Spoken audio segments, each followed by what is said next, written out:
Hello, everyone, and welcome back to Nightmare Narratives. I can picture some of you already in bed, maybe some of you just getting home from work. Wherever you are, whatever time it is, I'm glad you're here. If this helps you relax or sleep, please like and subscribe. It means a lot. Now let's get you comfortable, and I'll tell you tonight's story.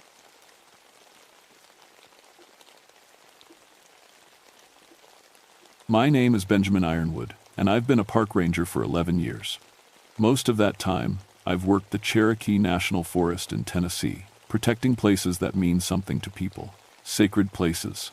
Places where history still lives in the trees and stones. I'm part Cherokee myself, though I didn't grow up knowing much about that side of my family.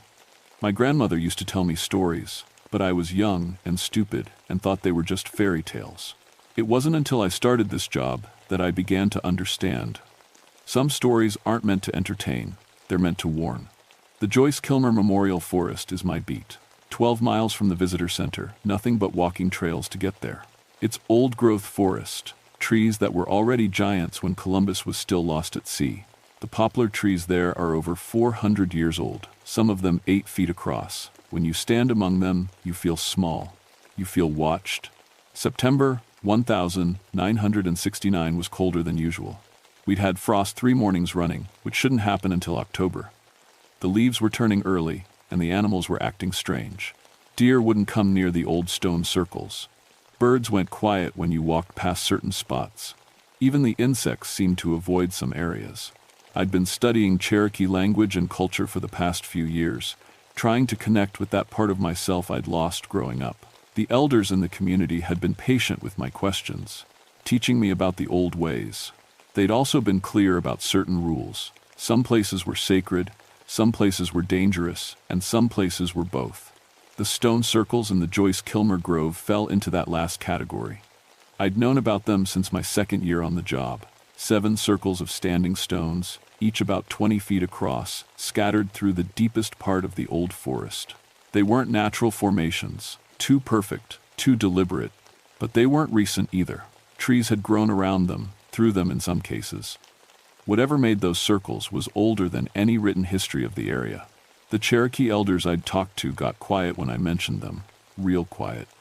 Joseph Walkingstick, an elder I'd become friendly with, had finally told me what he knew. The circles were none-eye sites, places where the immortal beings lived. But something had gone wrong there long ago. The spirits that once protected the area had become something else. Something angry. Best to leave those stones alone, Joseph had said. Some doors shouldn't be opened. I'd always respected that advice. Until the archaeologists showed up. Dr. Martin Reeves from the University of Tennessee had all the right permits. His team wanted to study the stone formations, maybe do some careful excavation around the largest circle. It was all legal, all approved. But legal doesn't always mean smart. The call came in on a Tuesday morning. Dr. Reeves's voice was tight with something that might have been fear or excitement. "Ranger Ironwood, we need you up here. Something unusual is happening with the stones." I loaded my pack and started the long hike in. The forest felt different that morning. Too quiet. Even my footsteps seemed muffled, like the earth itself was holding its breath. The temperature dropped as I climbed higher, and by the time I reached the grove, I could see my breath. The archaeological team had set up camp about 50 yards from the largest stone circle. 3 tents, equipment tables, a generator for their tools. It looked professional and temporary, exactly what it was supposed to be. But something was wrong. Dr. Reeves met me at the edge of their camp. He was a thin man in his 50s, usually calm and methodical. Today he looked like he hadn't slept. His graduate students, 2 young women and a man about my age, were clustered around a recording device, arguing in low voices. "What's the problem, Doc?" I asked. He led me toward the stone circle. "It's the acoustic properties. We set up recording equipment yesterday to document any natural resonance. You know, wind through the stones, that sort of thing." We stopped at the edge of the circle. 9 standing stones, each about 6 feet tall, arranged in a perfect pattern. The stones were local granite, weathered, smooth by centuries of rain and wind. Nothing unusual about them, except for the humming. It was soft, barely audible, but it was there. A low, musical tone that seemed to come from the stones themselves. Not wind, not insects. Something else. How long has it been doing that? I asked. Since about 3 this morning, one of the graduate students said. Sarah, I think her name was.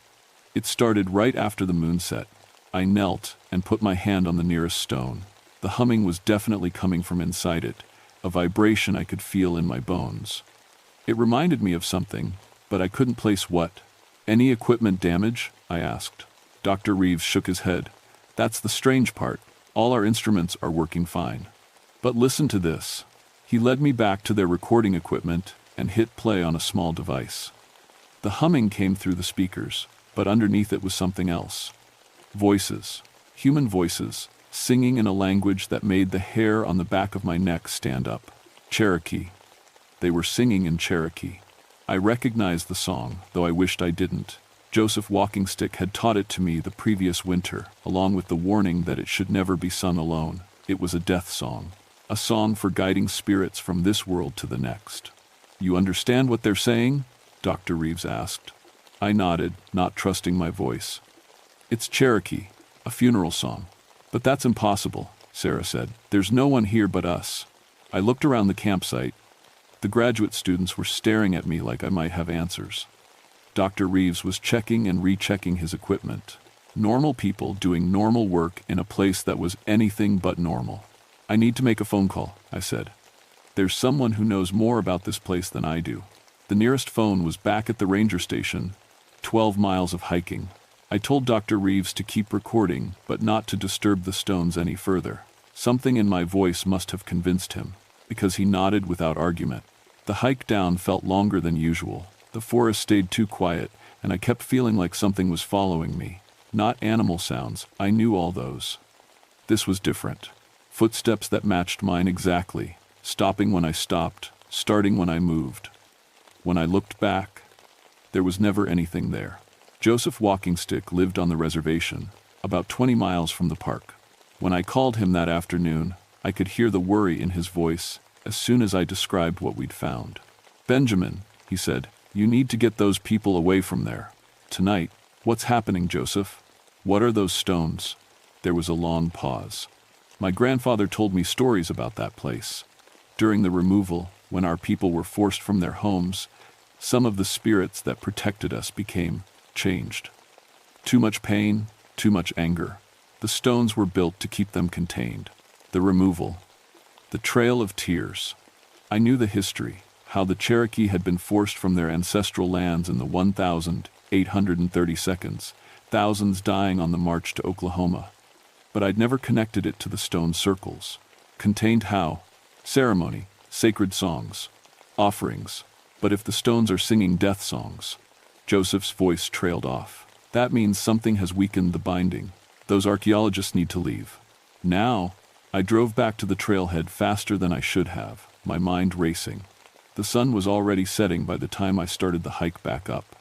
In the growing darkness, the forest felt alive in a way that wasn't natural. Shadows moved without wind, branches creaked without weight. I could hear the stones from a quarter-mile away. The humming had gotten louder, much louder. It echoed through the trees like a giant tuning fork, and underneath it, the Cherokee voices had multiplied. Instead of one singer, there were dozens. Men, women, children, all singing the same mournful song. When I reached the camp, I found chaos. Dr. Reeves was on his knees beside one of his graduate students, the young man David. David was sitting perfectly still, staring at the stone circle, his lips moving silently. Sarah and the other student, Lisa, were trying to get his attention, but he didn't respond. He didn't even blink. What happened? I shouted over the singing. He was taking measurements near the stones. Dr. Reeves called back. The singing got louder, and he just stopped. He's been like this for an hour. I knelt beside David. His eyes were open but unfocused, like he was seeing something very far away. When I listened closely, I could hear what he was whispering. Cherokee. He was speaking Cherokee, the same words as the singing stones. But David had never studied native languages. He was a geology major from Memphis. We need to get him away from here, I said. All of you, pack up now. But our equipment, Dr. Reeves started. Leave it. Something in my voice must have convinced them, because they started breaking camp without further argument. The only problem was David. He wouldn't move. When we tried to lift him, he became dead weight, still whispering in Cherokee, still staring at the stones. That's when I noticed the other sounds. Underneath the singing, there were footsteps. Lots of them, walking in rhythm around the stone circles. But when I looked, there was no one there. Just the sounds of feet on dry leaves, getting closer to our camp. The stones were glowing now, not bright, but visible in the darkness. A soft blue light that pulsed in time with the singing. And in that light, I began to see shapes moving between the stones. Human shapes, but wrong somehow. Too tall, too thin. Moving in ways that hurt to watch. "Dr. Reeves," I said quietly, "we need to leave, right now." He looked at the stone circle and saw what I was seeing. The shapes were becoming clearer, more solid. Cherokee warriors, but not as they had been in life. These figures bore wounds that never healed. Eyes that burned with grief turned to rage. David stood up suddenly. Not like a person getting up, but like he was being lifted. He turned toward the stones and started walking. "Stop him!" I shouted. We grabbed David's arms, but he was impossibly strong. He dragged us forward, step by step, toward the glowing stones. Toward the waiting figures that were becoming more real every moment. The Cherokee voices rose to a howl. I did the only thing I could think of. I started singing. Not the death song that was echoing from the stones, but something Joseph had taught me. A protection song. A prayer for travelers in dangerous places. My Cherokee wasn't perfect, but it was heartfelt, and it was the right intention. The effect was immediate. David collapsed like his strings had been cut. The glowing in the stones dimmed. The singing didn't stop, but it pulled back, like something considering its options. "Get him up," I told Dr. Reeves. "We leave now." We half-carried David between us, Sarah and Lisa grabbing what supplies they could. Behind us, the stone circle erupted in angry light. The Cherokee voices became screams of rage, and the footsteps I'd been hearing broke into a run. I didn't look back. Looking back would have been a mistake. We made it maybe half a mile before David came around. He blinked, looked around at the dark forest, and asked what was happening. He didn't remember anything after setting up his equipment near the stones. "Gas leak," Dr. Reeves lied smoothly. "Probably from an underground source. Made you hallucinate." It was a good lie. Better than the truth. David accepted it, and we kept moving. But I could still hear the singing behind us, following at a distance. Whatever lived in those stones wasn't done with us. We reached the ranger station just after midnight. I got the archaeologist settled in the bunkhouse and called Joseph again. "It's worse than you thought," I told him. "The spirits manifested, physically. I saw them." "Then the binding is broken," Joseph said grimly. "Benjamin, those spirits aren't just angry. They're in pain. Centuries of it. The removal, the broken promises, the children who died on the trail. All of that lives in them now. They don't remember how to forgive. How do we stop them? How do we stop them? I don't know if we can, but I know someone who might. My great-uncle, Walking Bear. He's old, older than anyone has a right to be. He knew the people who built those stones." Joseph arranged to meet me the next morning. Dr. Reeves and his team were eager to leave, filing their reports and packing their equipment. David seemed fine, with no memory of his possession. I didn't tell them what had really happened. Some truths are too dangerous to share. But as they were loading their van, Lisa came up to me privately. "Ranger Ironwood," she said quietly. "That wasn't a gas leak, was it?" I studied her face. She was young, maybe 25, with intelligent eyes and the kind of practical demeanor that comes from growing up on a farm. "Why do you ask?" "Because I've been studying acoustics for 3 years, and I know the difference between natural resonance and something else. Those stones were singing, really singing. And David." She shook her head. "David doesn't speak any language but English and a little Spanish. But last night he was fluent in whatever that was. I made a decision that probably wasn't smart. Cherokee. He was speaking Cherokee." Lisa nodded like that confirmed something she'd already suspected. "There are stories about this place, aren't there? Old stories." "Yes. Bad stories. Bad stories. Very bad." She was quiet for a moment then. "If you need help, I'll stay. I'm not afraid of old stories." I almost said yes. Having someone with her technical knowledge might have been useful. But I'd seen what those spirits could do to outsiders, and I wasn't willing to risk another person. Go home, Lisa. Write your report. Forget about this place. She didn't argue, but I could see in her eyes that forgetting wasn't going to be possible. Joseph arrived an hour later with Walking Bear. The old man was ancient, his face like weathered leather, his hair white as snow, but his eyes were sharp as a hawk's, and he moved with the careful precision of someone who'd lived through things most people couldn't imagine. Walking Bear listened to my story without interruption, nodding occasionally. When I finished, he was quiet for a long time. The Nunnehi were our protectors once, he finally said, immortal beings who watched over the Cherokee people. But during the removal, when the soldiers came with their guns and their chains, some of the Nunnehi tried to fight.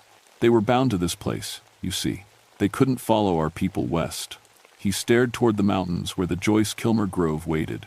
So they stayed, and they watched our children die. They watched our elders collapse on the trail. They felt every death, every injustice, every broken promise. And slowly, that pain changed them, made them into something else. The stone circles were built to contain them? Walking Bear nodded. By the last Cherokee shamans before the removal. They knew what their protectors had become. The stones were a prison, but also a mercy. Better to be contained than to become monsters. But something broke the binding. 8. Time, Walking Bear said simply. Time and neglect. The songs that maintained the binding haven't been sung in over a century. The offerings haven't been made. The spirits inside have been growing stronger and madder every year. Joseph spoke up. Can the binding be renewed? Walking Bear looked at him with sad eyes. Perhaps. But it would require the old ceremonies, the old songs, and someone willing to take the risk. What risk? The spirits don't just hate outsiders now, Walking Bear explained. They hate everyone, including us. They blame all the living for the deaths of the dead. To renew the binding, someone would have to enter the stone circle during the full moon and offer themselves as a conduit for the spirit's pain. They would have to experience every death on the trail of tears, feel every injustice, carry every grief. He looked directly at me. It would probably kill them. I thought about David, standing in that stone circle with empty eyes. I thought about the shapes moving between the stones, warriors trapped in endless grief and rage. I thought about other archaeologists, other researchers who might come to study the site. When's the next full moon? I asked. Tomorrow night, Joseph said quietly. That gave me less than 24 hours to prepare. Walking Bear spent the rest of the day teaching me the old songs, the proper words, the exact ceremonies. My Cherokee was rough, but he said intention mattered more than perfection. The spirits will know if your heart is true, he said. That's what matters. As the sun set, we hiked back up to the grove. The stones were already humming, preparing for the full moon. But tonight, the sound was different, hungrier. Tonight, they knew we were coming. The full moon rose over the Joyce-Kilmer Grove like a spotlight on a stage. In its light, the stone circle looked different, older, more deliberate, more dangerous. The humming had grown so loud it vibrated in my chest, and the Cherokee death songs echoed through the forest like a choir of the damned. Walking Bear and Joseph stayed at the tree line. This part I had to do alone. Remember, Walking Bear called to me. Don't fight the visions. Let them flow through you. The spirits need to know their pain is acknowledged. I nodded and stepped into the circle. The moment my foot crossed the line of stones, the world changed. The forest disappeared.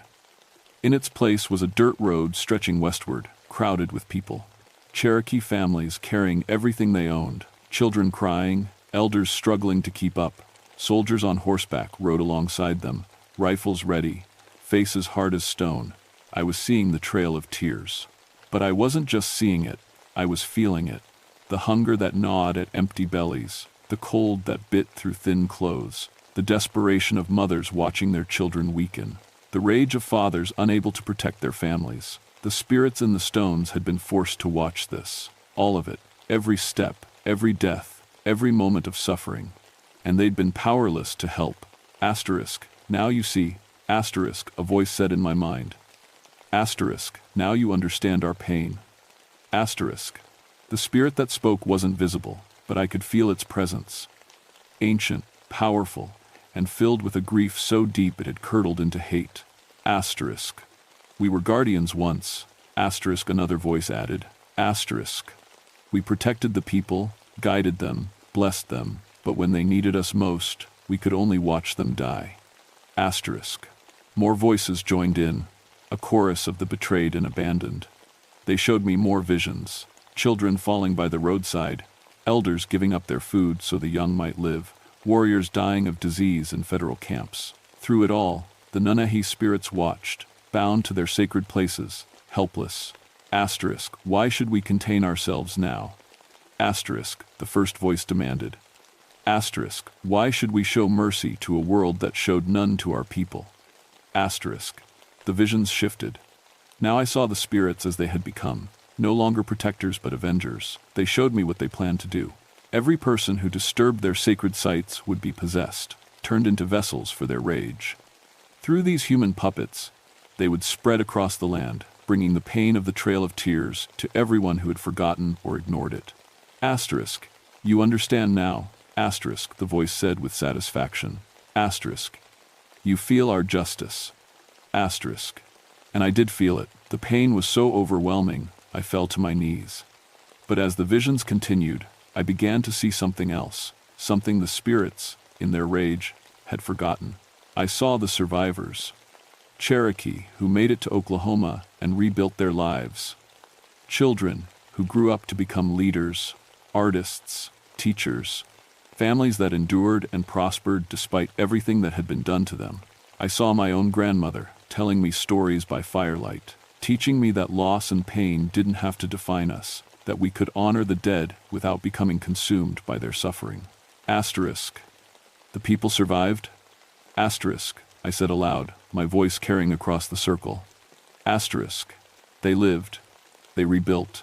They remembered. Asterisk. The spirit's rage faltered.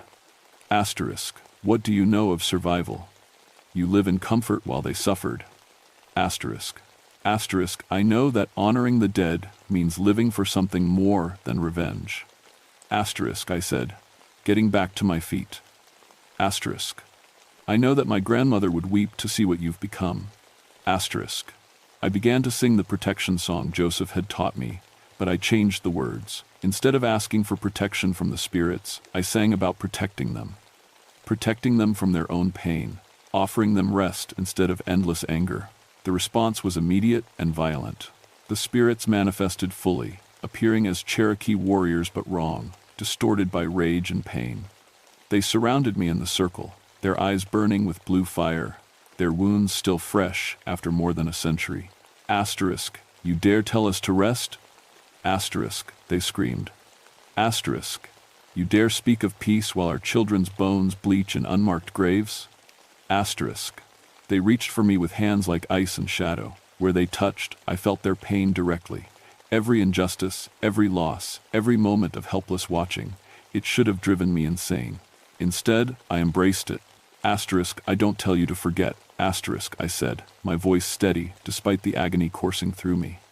Asterisk, I tell you to transform. Take this pain and make it into something that honors those who died. Become guardians again, not destroyers. Asterisk. Asterisk, how? Asterisk, one of them demanded. Asterisk. How do we guard a world that hates us? Asterisk. Asterisk. By protecting the sacred places. By ensuring the stories are remembered. By being teachers instead of killers. Asterisk. I was burning from the inside out, their collected pain, threatening to tear me apart. But I held on to the vision of my grandmother, of the strength she'd shown in the face of loss, of the choice she'd made to build something beautiful instead of something destructive. Asterisk, the stone circles don't have to be prisons. Asterisk, I said. Asterisk, they can be classrooms. Places where people learn the truth of what happened here. Where the dead are honored properly. Asterisk. For a moment, the spirits wavered. I could feel them considering my words, remembering what they had been before pain changed them. Then the strongest of them, the one who had spoken first, stepped forward. Asterisk. You would take our pain into yourself? Asterisk, it asked. Asterisk, all of it? Every death, every loss, every moment of suffering? Asterisk. I knew what it was asking. The binding that contained them needed an anchor, someone willing to carry the weight of their grief, someone who could feel it without being destroyed by it. Yes, I said. The spirit reached out and touched my forehead. The world exploded into pain. I woke up 3 days later in a hospital in Knoxville. Joseph was sitting beside my bed, his face drawn with worry. "How do you feel?" he asked. I took inventory. My body ached, like I'd been hit by a truck, but I was alive. More importantly, I was still sane. The memories of the Trail of Tears were still with me, but they felt different now. Not like foreign pain forced into my mind, but like stories I'd been entrusted to carry. What happened after I passed out? "The spirits accepted your offer," Joseph said. "The binding is renewed, but different than before. Instead of a prison, the stone circles are now monuments, I suppose. Sacred places where the dead are honored instead of trapped. And the spirits? At peace, as far as we can tell. Walking Bear says they'll remain in the stones, but as guardians again, not prisoners. They'll protect the sacred sites and teach those who come seeking knowledge with proper respect."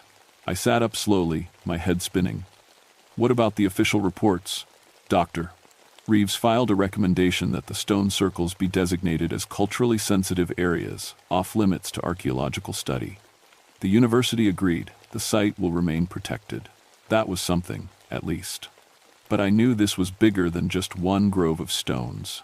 Over the following weeks, as I recovered and returned to work, I began hearing reports from other rangers across the southeast.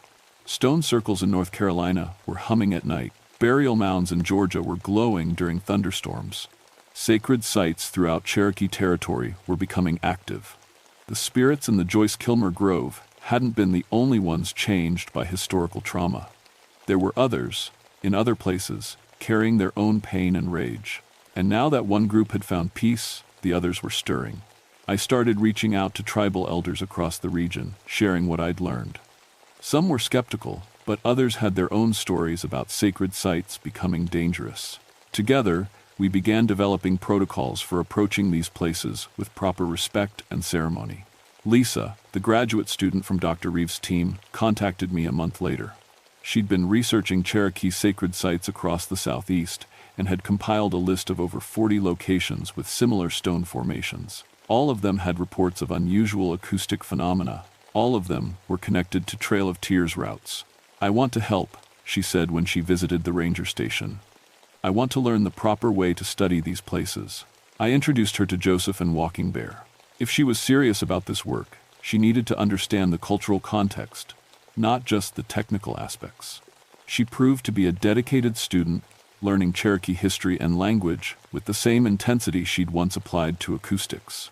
6 months later, we formed an official partnership between the National Park Service and the Cherokee Nation. Our job was to identify and protect sacred sites that might be affected by historical trauma, and to develop proper protocols for studying them without causing harm. It wasn't easy work. Some spirits were more willing to communicate than others. Some required complex ceremonies that took weeks to complete, and some were so consumed by rage that they couldn't be reasoned with at all. But we made progress. Site by site, circle by circle, we began the long work of healing places that had been wounded by history. The stone circles in Joyce Kilmer still sing, but their songs have changed.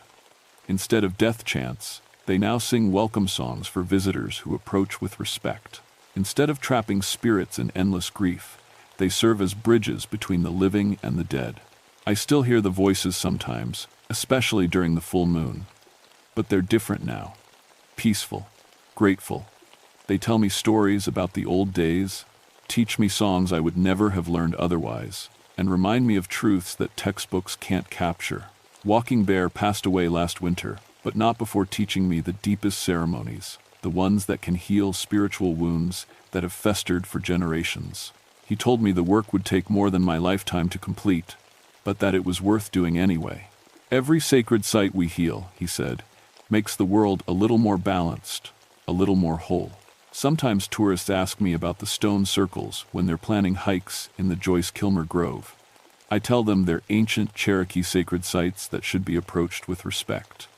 I don't mention the spirits, or the ceremonies, or the visions. Most people aren't ready for that truth. But I always end with the same warning Walking Bear gave me years ago. Some places are sacred for good reason. Respect the barriers, honor the dead, and remember that every place has a story. Some of those stories are still being told. The work continues. There are more sites to heal, more spirits to counsel, more bridges to build between past and present. It's not the kind of park ranger job I thought I was signing up for 11 years ago, but it's the one I was meant to do. In the deep places of the forest, where ancient trees stand guard over older secrets, the stones still sing. But now their songs are prayers instead of curses, welcome instead of warning, healing instead of harm. The dead have found their peace. Now it's up to the living to keep it.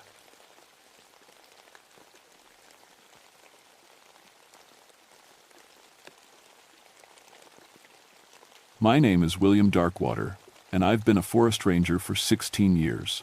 I spent most of that time in Jefferson National Forest, watching over the Clinch Mountain area in Virginia. My job isn't what most folks think it is. Sure, I help lost hikers and put out campfires, but mostly I deal with something much worse: the scars left behind by coal mining. I grew up in a mining family.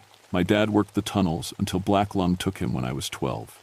That's why I got my environmental engineering degree, to understand what these mines do to our land and water. For the past 8 years, I've been the guy they send to check on abandoned mines, test the water, and make sure nobody gets hurt exploring places they shouldn't be. I thought the only real dangers were cave-ins and bad air. I was wrong. It was November 1978, and freezing rain had been falling for 3 days straight. The kind of weather that turns dirt roads into rivers and makes even the main highways dangerous. I was sitting in my ranger station when Sheriff Coleman called about some missing kids. "Will, we got 5 college boys who went up to Black Damp Hollow 3 days ago," he said. "Their car's still there, but no sign of them. Parents are going crazy." I knew Black Damp Hollow. Everyone around here did. It was an old coal mine complex up at 2,200 feet, abandoned since a terrible explosion in 1949 that killed 67 miners.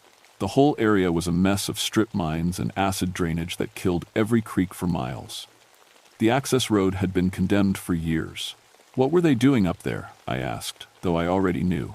College kids loved exploring abandoned places, especially ones with scary stories. "Same thing they always do," Coleman said, "looking for ghosts and taking pictures." But this time they didn't come back. I grabbed my gear, gas detector, hard hat, rope, first aid kit, and enough food for 2 days. The drive up to Black Damp Hollow took me 3 hours because of the rain. The old mining road was barely passable, full of potholes deep enough to swallow a tire. When I got there, the kid's car was right where Coleman said it would be, covered in mud and rain. I found their tracks leading toward the main mine entrance, but something was off. The mine had been sealed with concrete back in 1950. Nobody was supposed to get in. The concrete was cracked open like an egg. I pulled out my flashlight and looked closer. The break wasn't from outside pressure, rocks or weather wearing it down. The concrete was pushed outward, like something had broken through from inside the mine. That should have been impossible. The mine had been sealed for 30 years. I called Sheriff Coleman on my radio. "I found where they went in. The seal's been broken. Can you follow them?" I looked into the black hole that led into the mountain. My gas detector was already beeping. There was methane in there, but not at dangerous levels yet. The smart thing would be to wait for a proper rescue team with better equipment. But those kids had been missing for 3 days. If they were hurt or trapped, every hour mattered. "I'm going in," I said. "If you don't hear from me in 12 hours, send help." The mine entrance was bigger than I expected. The ceiling was high enough that I couldn't see it with my flashlight, and the tunnel stretched into darkness. Water dripped everywhere, and the air smelled like rotten eggs from the sulfur in the rock. I'd been in dozens of abandoned mines before. They all felt dead, empty spaces where nothing lived anymore. But this one felt different. It felt like it was watching me. My boots echoed in the tunnel as I walked deeper. The kids' footprints were still visible in the mud, along with their trash, candy bar wrappers, and empty soda cans. At least I was going the right way. After about 100 yards, I found something that made me stop cold.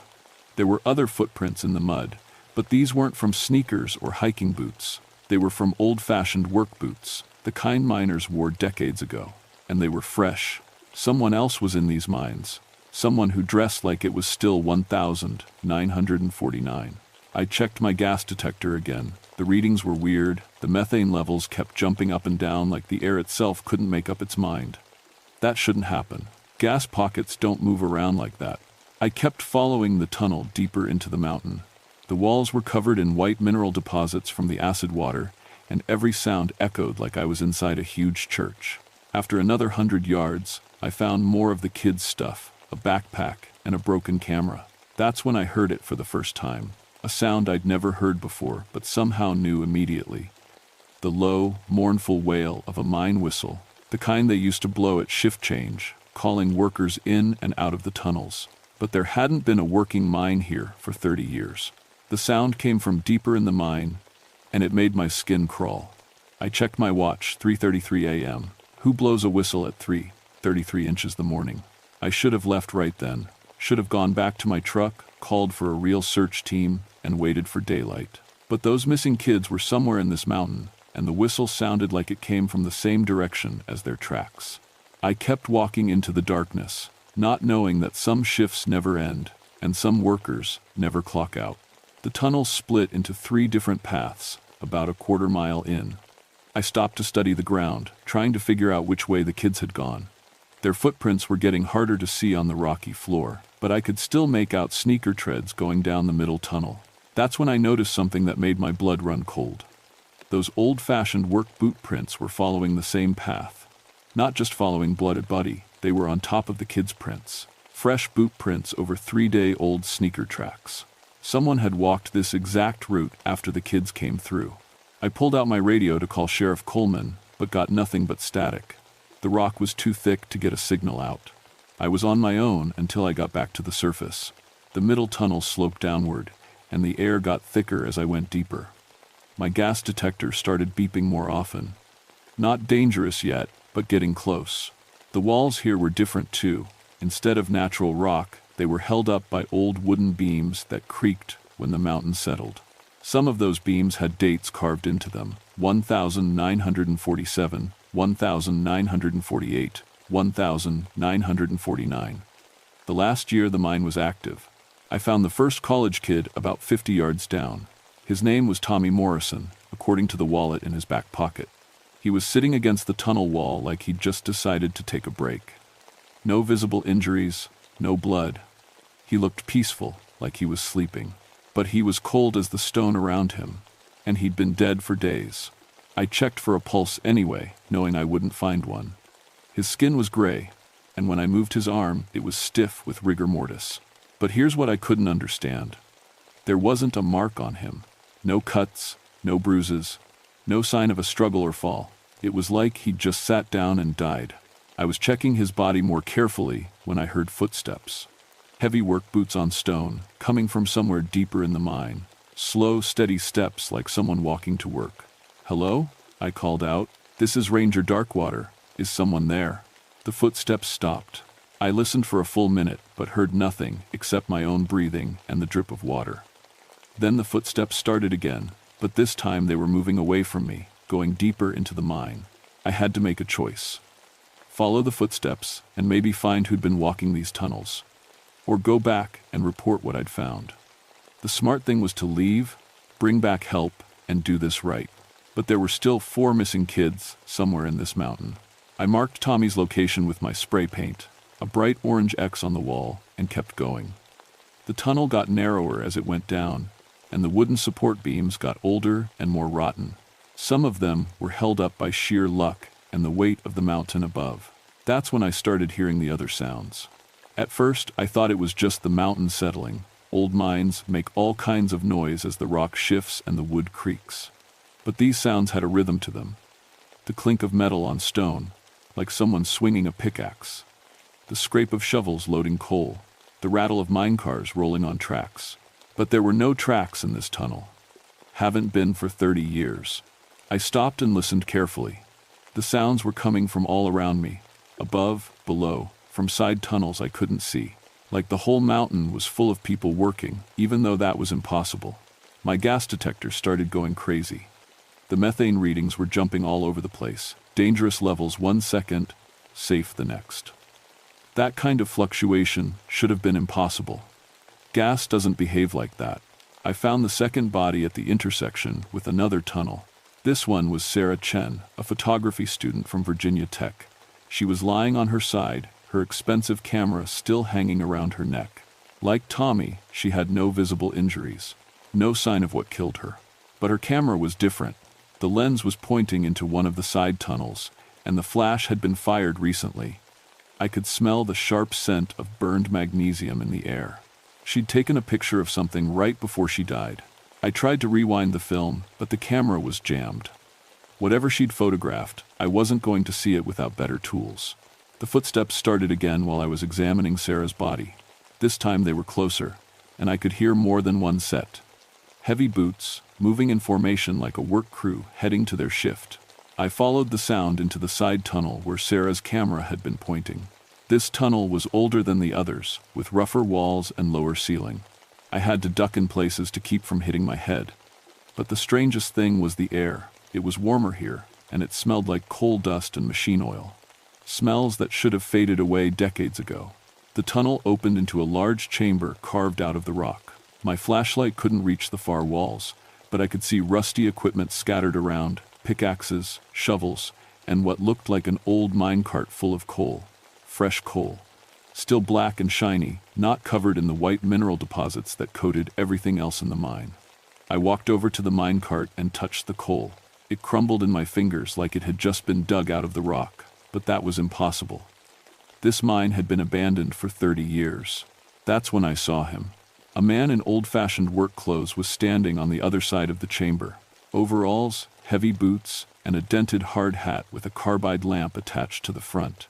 He was loading coal into another cart, working steadily like he had all day to finish the job. I called out to him, but he didn't look up.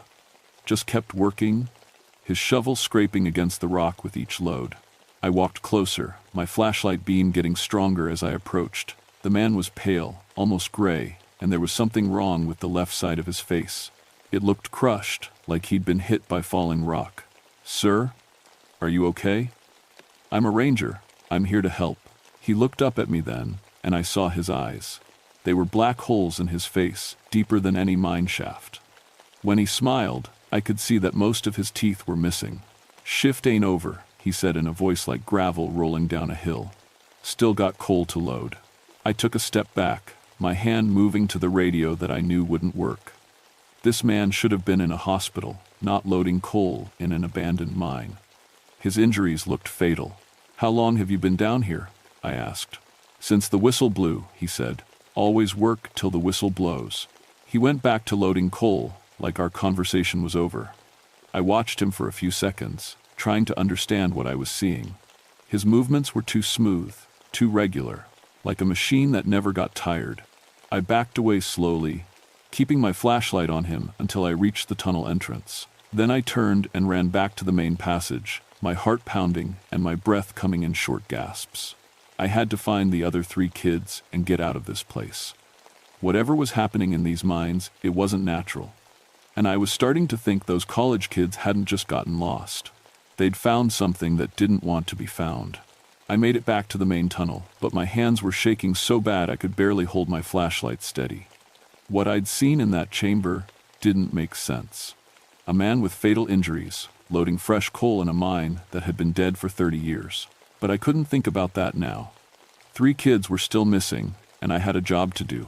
I kept following the tunnel deeper, looking for more orange paint marks or dropped belongings. The sounds of mining work were getting louder, pickaxes, shovels, the rumble of mine cars. Sometimes I heard voices too, men calling to each other in the darkness. But every time I tried to follow the sounds, they seemed to move away from me. My gas detector was acting stranger by the minute. The readings kept spiking into dangerous territory, then dropping back to normal. That kind of fluctuation could mean pockets of gas moving around, but I'd never seen anything like it. I found the 3rd body in a side chamber about 100 yards down. Marcus Webb, age 20. He was sitting at what looked like an old wooden table, his head resting on his arms like he'd fallen asleep reading. There was a book open in front of him, some kind of local history about the mines.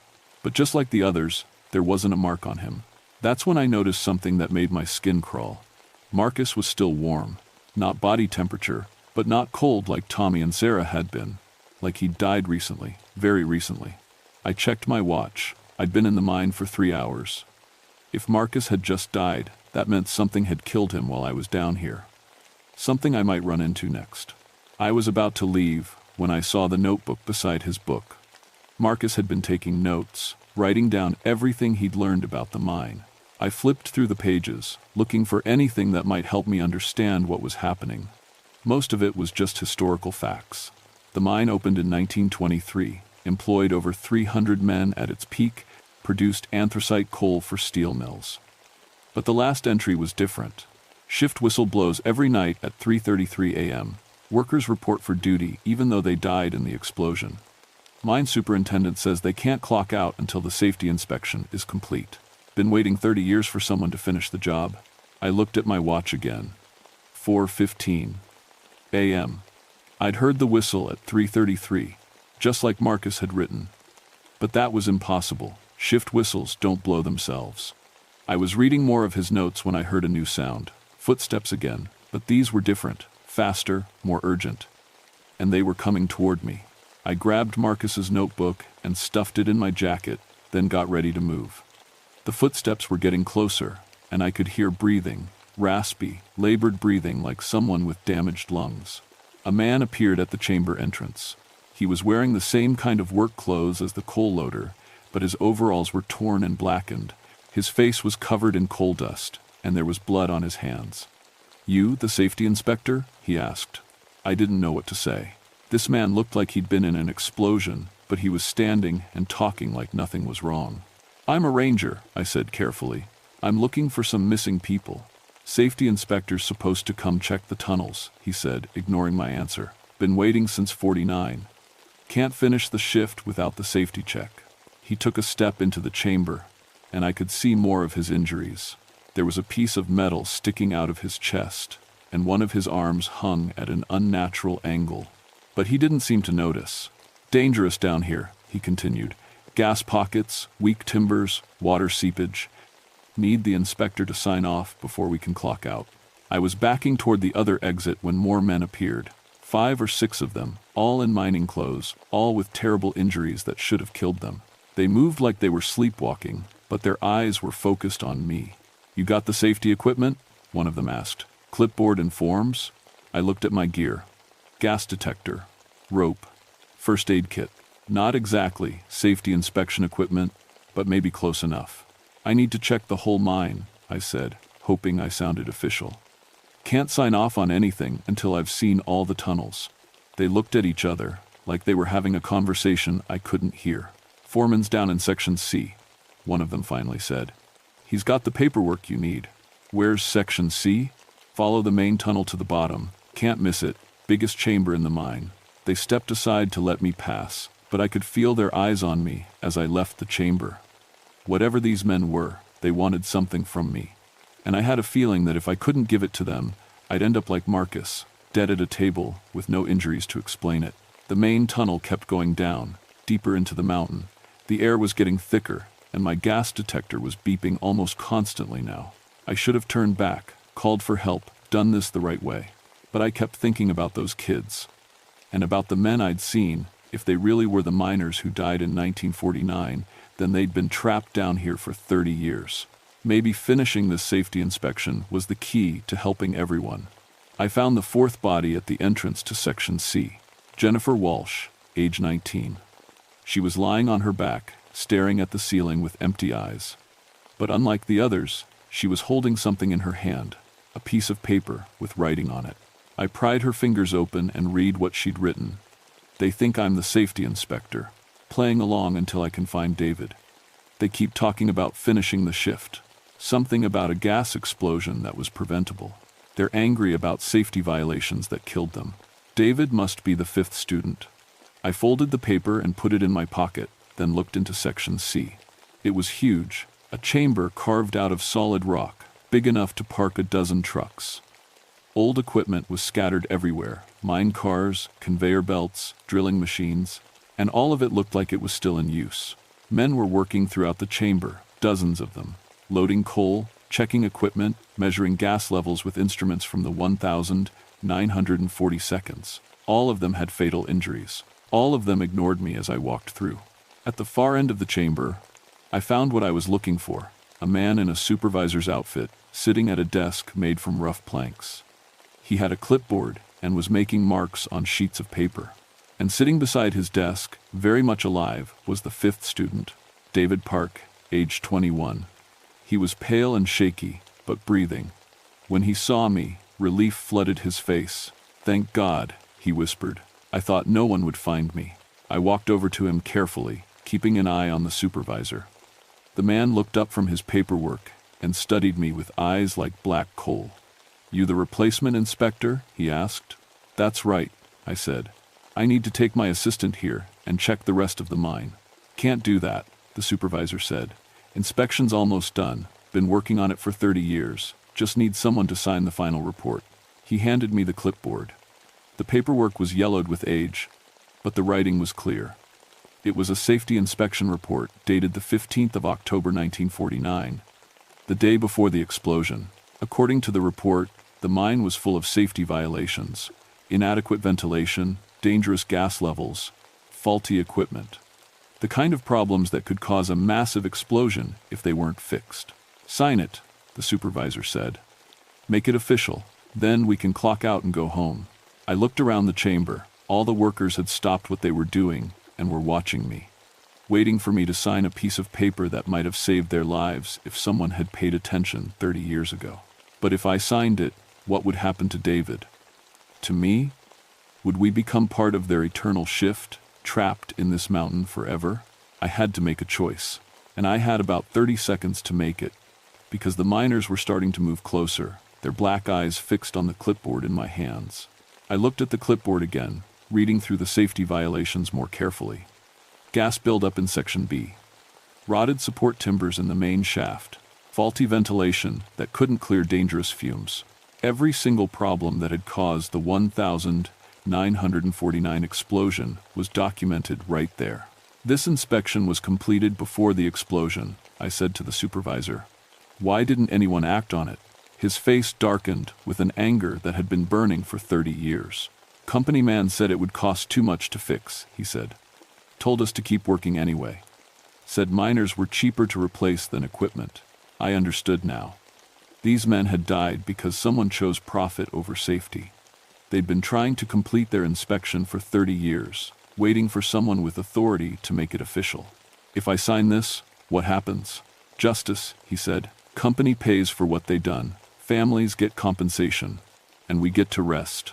It sounded reasonable, but I could see the trap. If I signed that paper, I'd become part of their world, part of the mine that never closed, the shift that never ended. David was looking at me with desperate eyes. He knew what I was thinking. "Don't do it," he whispered. "I've been here for 2 days. Every time someone tries to leave, they end up like the others. Dead, with no explanation."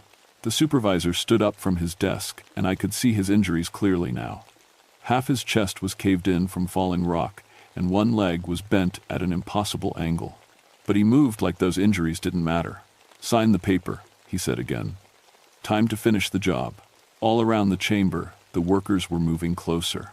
I counted at least 40 of them, all with the same black eyes and terrible wounds, all waiting for me to complete the inspection that might have saved their lives. But there was something else in Marcus's notebook that I remembered. Something about the mine superintendent saying they couldn't clock out until the safety inspection was complete.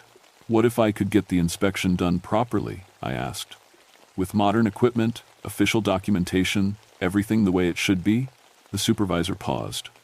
"You'd do that?" "I'm an environmental engineer," I said. "Checking mine safety is part of my job. But I need to do it right. With proper equipment, official forms, the works. That means going back to the surface." "No one leaves," one of the workers called out. "Not until the job's done." "But the job can't be done properly down here," I argued.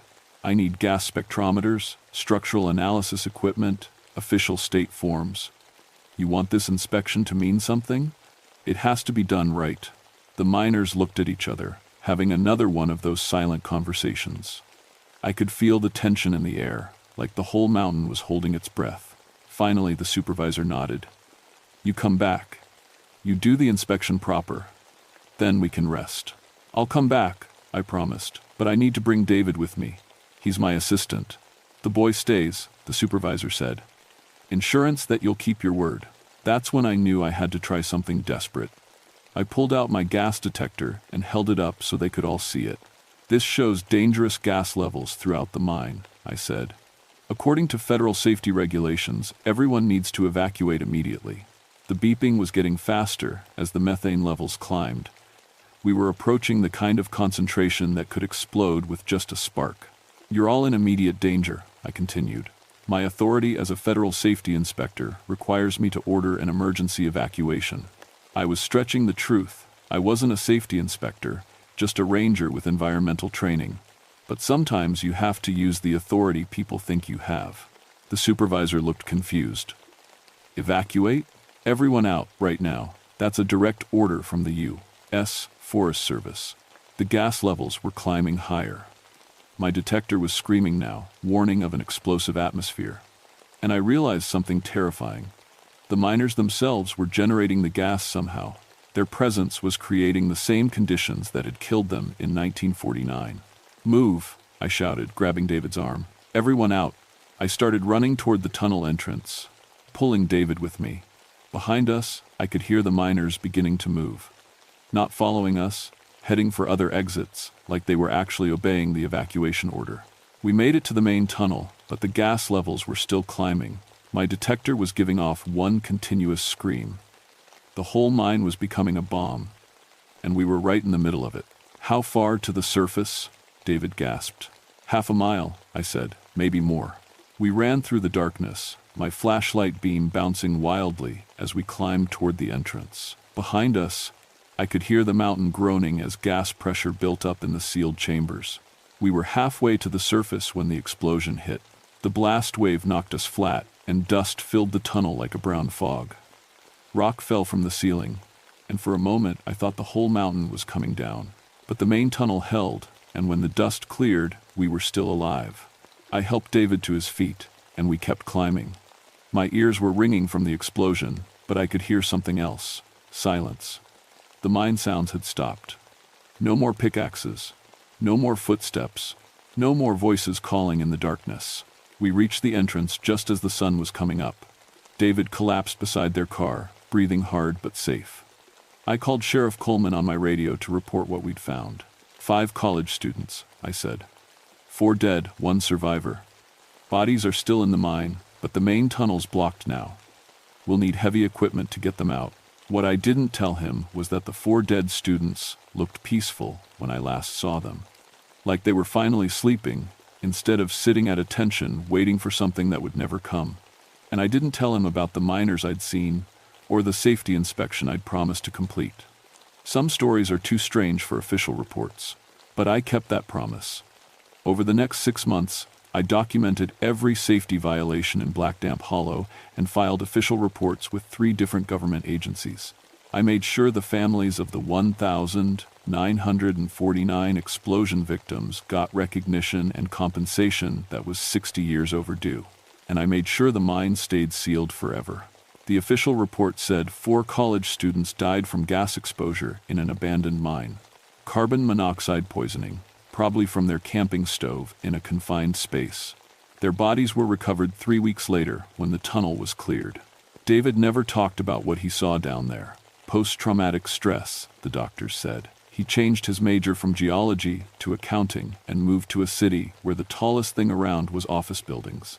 I went back to my regular ranger duties, but I couldn't shake what had happened. I started researching other mining accidents throughout Appalachia, looking for patterns. What I found kept me awake at night. There are abandoned mines all through these mountains, hundreds of them, maybe thousands. And in almost every case, the companies that owned them cut corners on safety, ignored violations, and put profits ahead of human lives. Workers died in explosions that could have been prevented. They died in cave-ins from rotted timbers that should have been replaced. They died from gas that should have been ventilated, water that should have been pumped out, equipment that should have been maintained. And according to the stories locals tell, many of those mines still aren't quiet. I get calls every few months from other rangers, asking me to check out strange reports from abandoned mine sites. sounds of equipment running, work lights shining in sealed tunnels, men in old-fashioned mining clothes walking roads that haven't existed for decades. I always go. It's part of my job now, not the official job, but the real one, making sure the inspections get done right, making sure the safety violations get documented and reported, even if it's 30 or 50 or 70 years too late. Because some workers never clock out. They stay on the job until someone with authority acknowledges what went wrong and takes steps to make sure it doesn't happen again.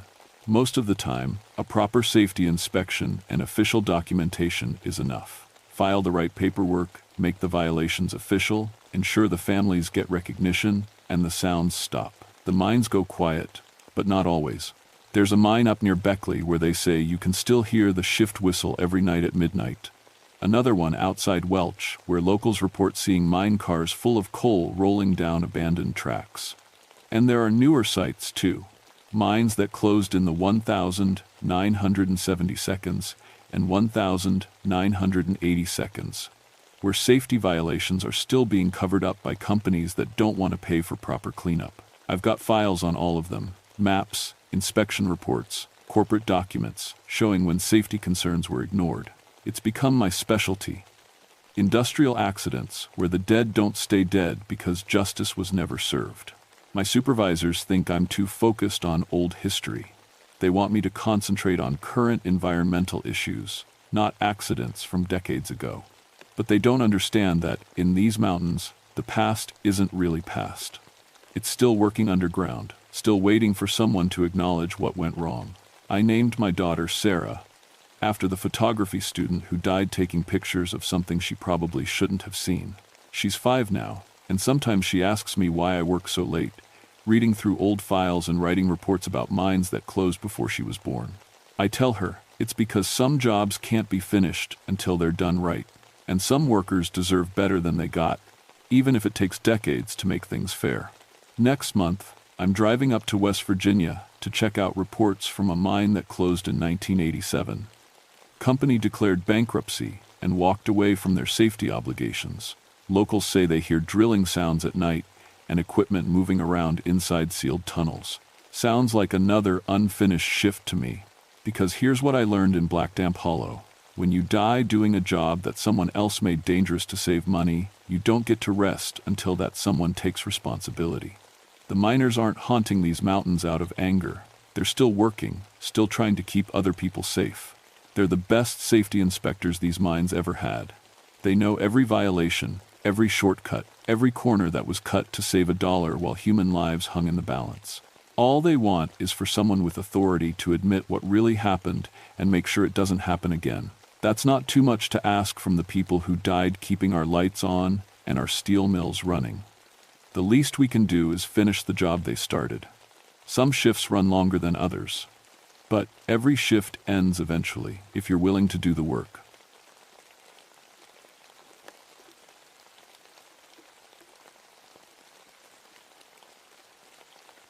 My name is Margaret Thornfield, and I've been a park ranger at Pisgah National Forest for 14 years. In all that time studying mountain history, I learned that some events never really end, they just wait in the shadows, ready to pull you back. I'm what you might call a history nerd. Got my PhD in Appalachian settlement patterns, spent most of my adult life tracking down old family records and Cherokee stories. At 38, I'm unmarried by choice, married to these mountains instead. My specialty is historical preservation and visitor education, which means I spend my days teaching tourists about the past while making sure they don't hurt themselves in the present. Looking Glass Rock has been my beat for the past 5 years. It's a massive granite dome that rises 3,969 feet into the North Carolina sky, about 8 miles from the Blue Ridge Parkway. The Cherokee used it as a lookout point for centuries before European settlers arrived in the 1,780 seconds. That's when things got ugly, conflicts between the Cherokee and incoming families that ended in bloodshed and mystery. March 1984 started with one of those weird late winter thaws we get sometimes. Fog banks rolled through the valleys like ghosts, and the weather couldn't make up its mind whether it wanted to be winter or spring. I was used to hikers getting lost in conditions like these, but what happened that month was different. It started with a report from two college kids who'd been camping near Looking Glass Rock. They came stumbling into the ranger station, eyes wide and talking fast about running into colonial reenactors on the hiking trails. They were dressed like people from the 1700s, the girl said, wrapping her hands around a cup of coffee. Perfect costumes, everything hand-sewn, but they were way up on the rock where you can't even drive equipment. Her boyfriend nodded. And they knew things. Personal things. The older man knew my grandmother's maiden name, stuff that's not in any public records. I've dealt with plenty of weird tourist stories over the years. People see what they want to see in these mountains. But something about their faces bothered me. They weren't the type to make things up for attention. They looked genuinely shaken. "Did you get any pictures?" I asked. They looked at each other. "That's the weird part," the boy said. "Our camera wouldn't work up there. Dead battery, even though it was fully charged that morning." I took down their report and filed it away, figuring I'd do a routine safety check the next morning. Maybe there really was some unauthorized camping group up there, people taking their historical hobby a little too seriously. It wouldn't be the first time. The next day dawned clear and cold.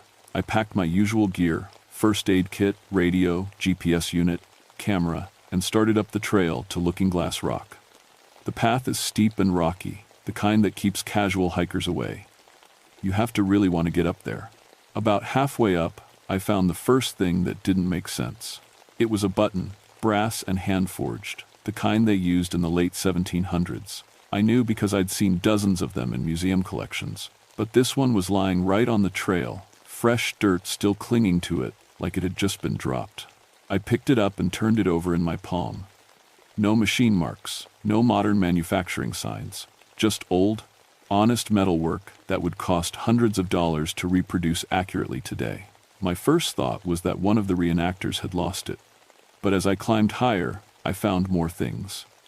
A hand-forged iron buckle, a fragment of hand-woven cloth, a musket ball, flattened like it had hit something hard. All of it scattered along the trail like breadcrumbs leading up to the rock. The hair on my neck started to stand up. In 14 years of walking these mountains, I'd never found artifacts like this. And definitely not lying loose on a hiking trail where hundreds of people passed every month.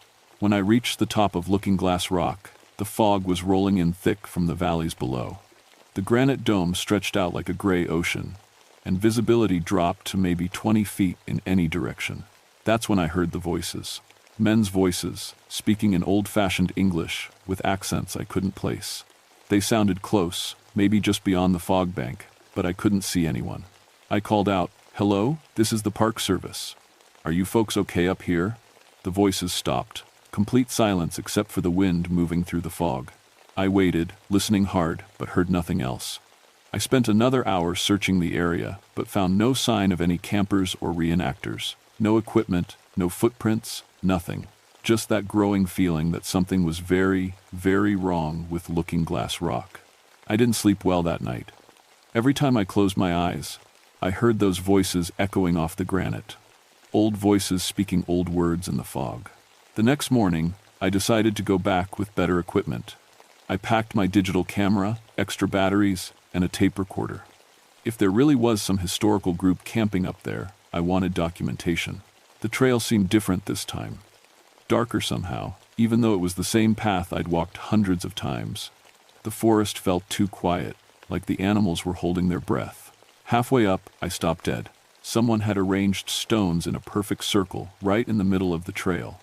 Not random rocks that had rolled down the hillside, deliberately placed stones, each one about the size of a fist, forming a ring maybe 6 feet across. Inside the circle was a piece of parchment, yellow and brittle looking. I knelt down and carefully picked it up. It was a map, hand-drawn in faded brown ink. It showed Looking Glass Rock and the surrounding area, but not as I knew them. The trails were different, following paths that didn't exist anymore. There were structures marked that I'd never seen: cabins, a mill, something labeled trading post. And at the bottom, in careful handwriting, Survey of Cherokee Boundary Lands, Spring 1782. My hands started shaking. This wasn't some tourist's recreation. The paper felt genuinely old, and the ink had that faded quality that takes decades to develop. But 1782 was more than 200 years ago. This should have been in a museum somewhere, not lying on a hiking trail. I photographed everything, then carefully folded the map and put it in my pack. When I looked up, the stone circle was gone. I mean, completely gone. The rocks had scattered back into their random positions along the trail like they'd never been moved. I stared at the spot for a full minute, wondering if I was losing my mind. At the top of Looking Glass Rock, the fog was even thicker than the day before. But this time, I could hear more than voices. There were other sounds drifting through the mist, horses snorting, leather creaking, the clink of metal on metal. I pulled out my camera and started taking pictures in the direction of the sounds. The digital display showed normal fog and granite, nothing unusual. But when I checked the photos later, they showed something impossible. In 3 of the shots, I could see people. Men in colonial-era clothing, standing on the rock like they owned it. One was pointing toward the valley below, and his mouth was open like he was shouting orders. Another held what looked like an old musket. But they hadn't been there when I took the pictures. I would have sworn to that in court. I tried the tape recorder next, holding it up toward where the voices seemed strongest. For 10 minutes, I recorded nothing but wind and my own breathing. But when I played it back at the station that night, there were other voices mixed in with mine. Cherokee moving north along the river. Families in the valley don't know we're coming. Take what we can before winter sets. The words were clear enough to understand, but they sounded like they were coming from underwater, or from very far away. And underneath it all was a sound that made my blood run cold, the unmistakable noise of someone sharpening a knife. I played the recording 3 times, each time hearing new details I'd missed before. At one point, clear as day, a voice said, "That ranger woman's been watching us. She knows too much." I hadn't spoken to anyone on the mountain, no one had seen me recording, but somehow they knew I was there. The next morning brought a call from Tim Rodriguez, another ranger who worked the southern section of the park. We'd been friends since I started, and he was one of the few people who took my historical research seriously. "Margaret, I need to ask you something weird," he said. "Have you been having strange dreams lately? Dreams about the 1,780 seconds?" My coffee cup stopped halfway to my mouth. "What kind of dreams?" "I keep dreaming I'm a settler named Timothy Rodriguez. Same first name, different last name. I'm part of some kind of raiding party, going after Cherokee villages. But here's the thing, I wake up knowing details I never learned anywhere. Names of Cherokee leaders, locations of villages that aren't on any modern map. Tim, that's impossible. I know it's impossible. That's why I'm calling you. Because I found something this morning that doesn't make sense." He paused, and I could hear papers rustling on his end. I was going through some old land records at the county courthouse, trying to track down information about early settlements. And Margaret, I found a Timothy Rodriguez listed in the 1782 census records. He was part of a militia group that operated around Looking Glass Rock. My mouth went dry. Coincidence? Rodriguez isn't that uncommon a name. The physical description matches me exactly. Height, eye color, even a scar on his left hand from a knife accident. Margaret, I have that same scar. Got it when I was 12, cutting wood with my grandfather. I set down my coffee cup because my hands were shaking too badly to hold it steady. "Tim, you need to stay away from Looking Glass Rock." "Why? What's going on up there?" I told him about the artifacts, the voices, the photographs that showed people who weren't there. When I finished, there was a long silence. "Margaret," he said finally, "I think we're in trouble, because I've been having this overwhelming urge to visit Looking Glass Rock. Like something's calling me up there. Don't go. Whatever you do, don't go up there alone." But even as I said it, I knew he would. The same way I knew I would keep going back, even though every instinct I had was screaming at me to stay away. Something on that mountain wanted us, and it was getting stronger. Tim went missing on a Thursday. He'd called in that morning saying he was doing a routine trail check in the southern section, but by evening, he hadn't returned to the station. His truck was found at the Looking Glass Rock trailhead, keys still in the ignition. I organized the search party myself, leading 6 volunteers up the trail I knew too well. We found Tim's radio first, smashed against a tree like someone had thrown it in anger. His backpack was scattered across the trail 50 yards farther up, contents spilling out like he'd been running. But it was what we found at the top that made my blood freeze. Someone had carved words into the granite surface of the rock. Fresh cuts, the stone dust still white against the gray surface. Timothy Rodriguez joined the Brotherhood. 1782. Below that, in smaller letters, Margaret Thornfield. Your time is coming. Chief, one of the volunteers called from across the dome. You need to see this. He was standing next to what looked like an old campfire ring, but the stones were arranged in a pattern I recognized from my Cherokee research. It was a sacred circle, the kind used for time ceremonies. Inside the ring were items that shouldn't exist: a colonial-era musket, a Cherokee tomahawk, and a leather journal tied with a strip of rawhide. With shaking hands, I opened the journal. The first page was written in Tim's handwriting. Asterisk, the 15th of March, 1782. Joined Captain Morrison's volunteer company today. We aim to clear the Cherokee from the Looking Glass territory before they can establish permanent villages. The land is too valuable to leave in savage hands. Asterisk. Asterisk, the 18th of March, 1782. Scouted Cherokee positions along the river. Found evidence of winter camps, but no people. They're moving north faster than we expected. Captain says, we'll catch them at the sacred site they call the Mirror Rock. Asterisk. Asterisk. The 20th of March, 1782. Strange dreams last night. Kept seeing a woman in unusual clothes, carrying impossible tools. She had sad eyes and kept trying to warn us about something. Captain Morrison says the Cherokee use magic to confuse white men's minds. I think he's right. Asterisk. The handwriting was definitely Tim's, but the paper was old and yellow, the ink faded with age. The journal was falling apart like it had been written 200 years ago. I flipped to the last entry. Asterisk, the 22nd of March, 1782. Today we learned the truth. The Cherokee aren't the enemy. Something else lives on this mountain, something that feeds on violence and hate. It's been playing both sides, making us fight each other so it can grow stronger. I tried to warn the others, but they can't hear me anymore. The mountain has them now. Asterisk. Asterisk. I think I'm next. If anyone finds this, stay away from Looking Glass Rock. Don't let it remember you. Asterisk. Asterisk. Margaret, if you're reading this, you're already too late. It knows about you now. Asterisk. The journal ended there, but the last line was written in different ink, like someone had added it recently. That night, I took the journal home and sat at my kitchen table, trying to make sense of what was happening. I'd lost a friend, maybe permanently. I'd found evidence that suggested he was somehow living in the 1,780 seconds, and according to that final entry, I was next. I pulled out my research files on Looking Glass Rock, spreading newspaper clippings and historical documents across the table. If Tim was right about something supernatural on the mountain, maybe I could find other evidence. What I found made me sick. Every 20 to 30 years since 1782, people had gone missing around Looking Glass Rock.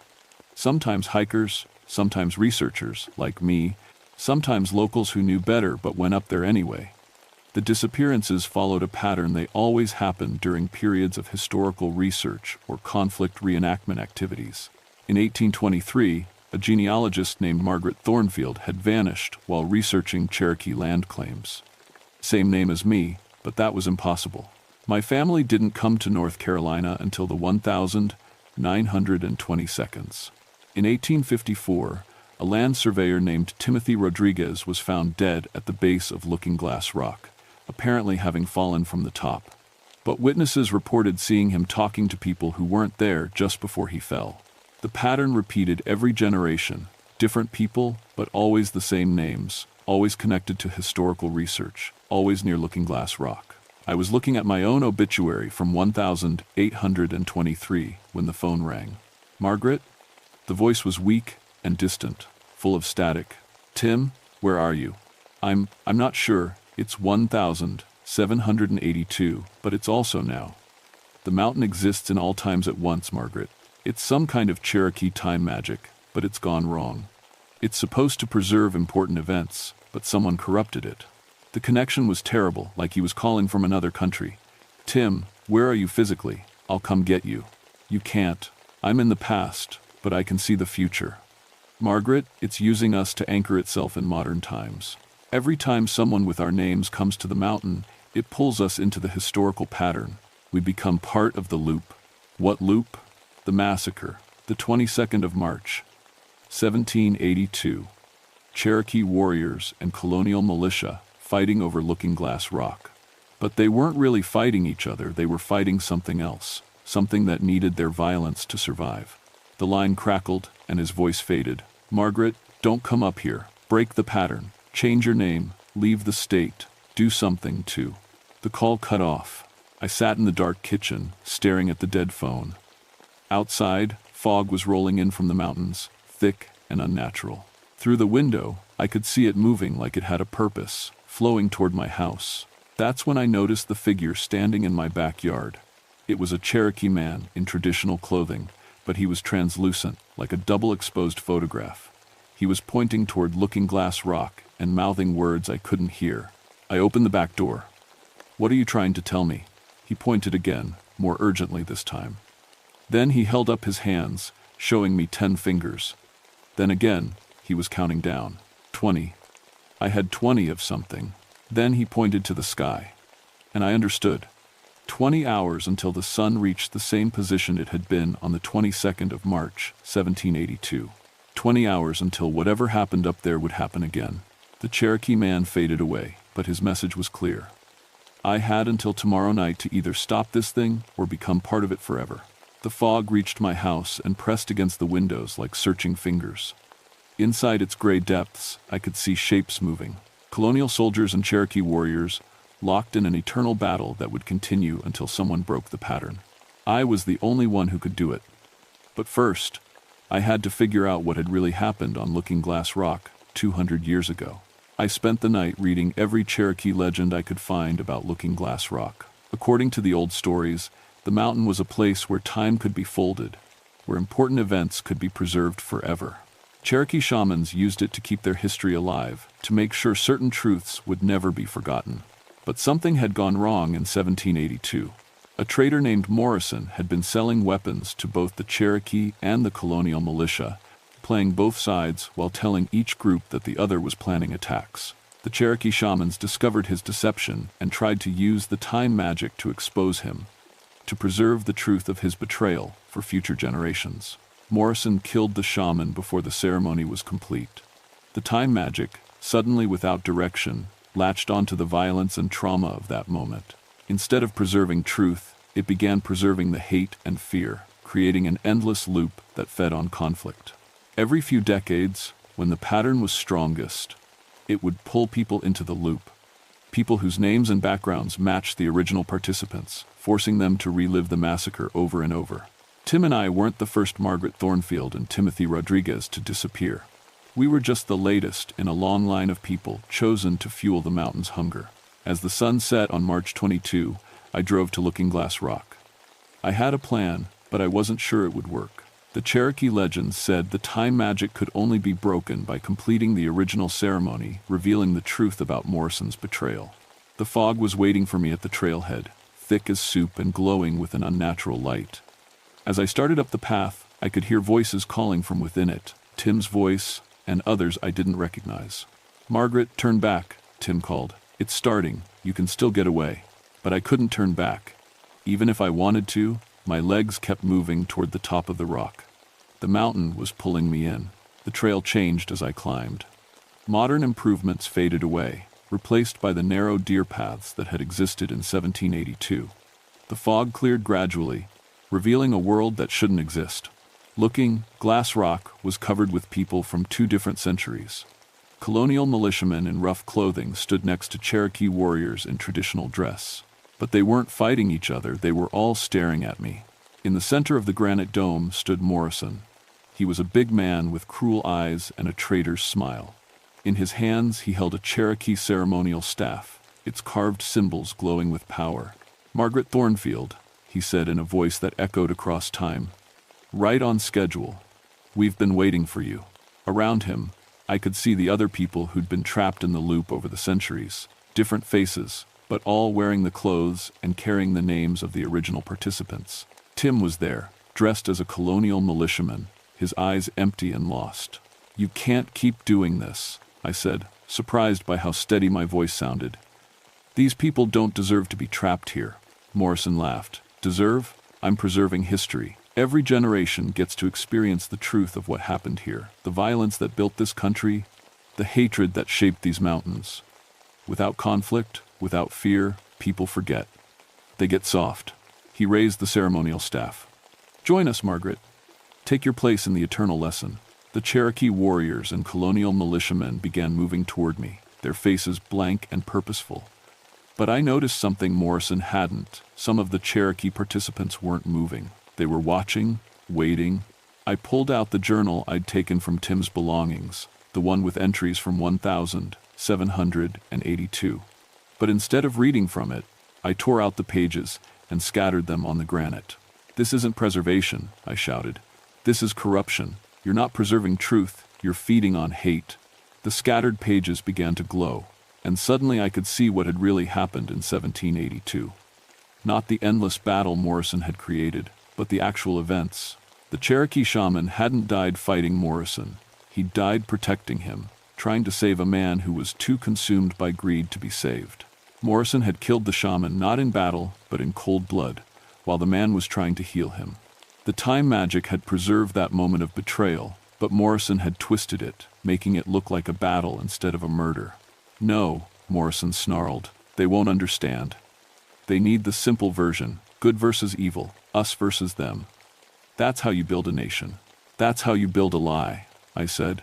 I picked up the ceremonial staff where the Cherokee shaman had dropped it 2 centuries ago. The moment my hands touched it, I could feel the true time magic flowing through me. Not Morrison's corrupted version, but the original power, the ability to preserve truth. Morrison lunged at me, but he was too late. I plunged the staff into the granite surface of Looking Glass Rock, right where the shaman's blood had first awakened the time magic. The world exploded into light and sound. I could hear Morrison screaming as his false version of history crumbled away. The trapped people, Tim and all the others, suddenly looked around in confusion as the spell holding them broke. For a moment, I could see both timelines at once. The real one, 1782, where a Cherokee shaman died trying to heal the wounds between his people and the newcomers. And Morrison's version, where that same death had been turned into fuel for centuries of hatred. The real version was beautiful and sad and honest. Morrison's version was just hungry. The light faded, and I found myself alone on Looking Glass Rock. The fog was gone, the voices were silent, and the granite felt normal under my feet, just rock, nothing more. But I wasn't really alone. Tim sat a few yards away, looking dazed but alive. Around us, translucent figures were fading away, the Cherokee shaman, the colonial militiamen, everyone who had been trapped in Morrison's lie. The Cherokee shaman nodded to me once before he disappeared. In his eyes, I saw gratitude and something else, a warning. Morrison was gone, but the hunger he'd awakened would find new places to feed. The official report said Tim and I had gotten lost in unusual fog conditions and suffered from exposure-related disorientation. The area around Looking Glass Rock was temporarily closed for geological instability studies, which was the government's way of saying they didn't want to explain what had really happened. Tim didn't remember much about his time in 1782, which was probably a blessing. He transferred to a different park system the following month, saying he needed a change of scenery. I understood. Some experiences change you in ways that make it impossible to go back to normal life. I stayed at Pisgah National Forest, but my focus changed completely. Instead of just studying Appalachian settlement patterns, I started researching temporal anomaly sites, places where traumatic historical events had left supernatural scars. I found more than I wanted to. The Cherokee territory was full of spots like Looking Glass Rock, places where violence had been twisted into something hungry, where the past refused to stay buried. Most were dormant, waiting for the right combination of circumstances to wake up. I started keeping detailed records, mapping the sites, and looking for patterns.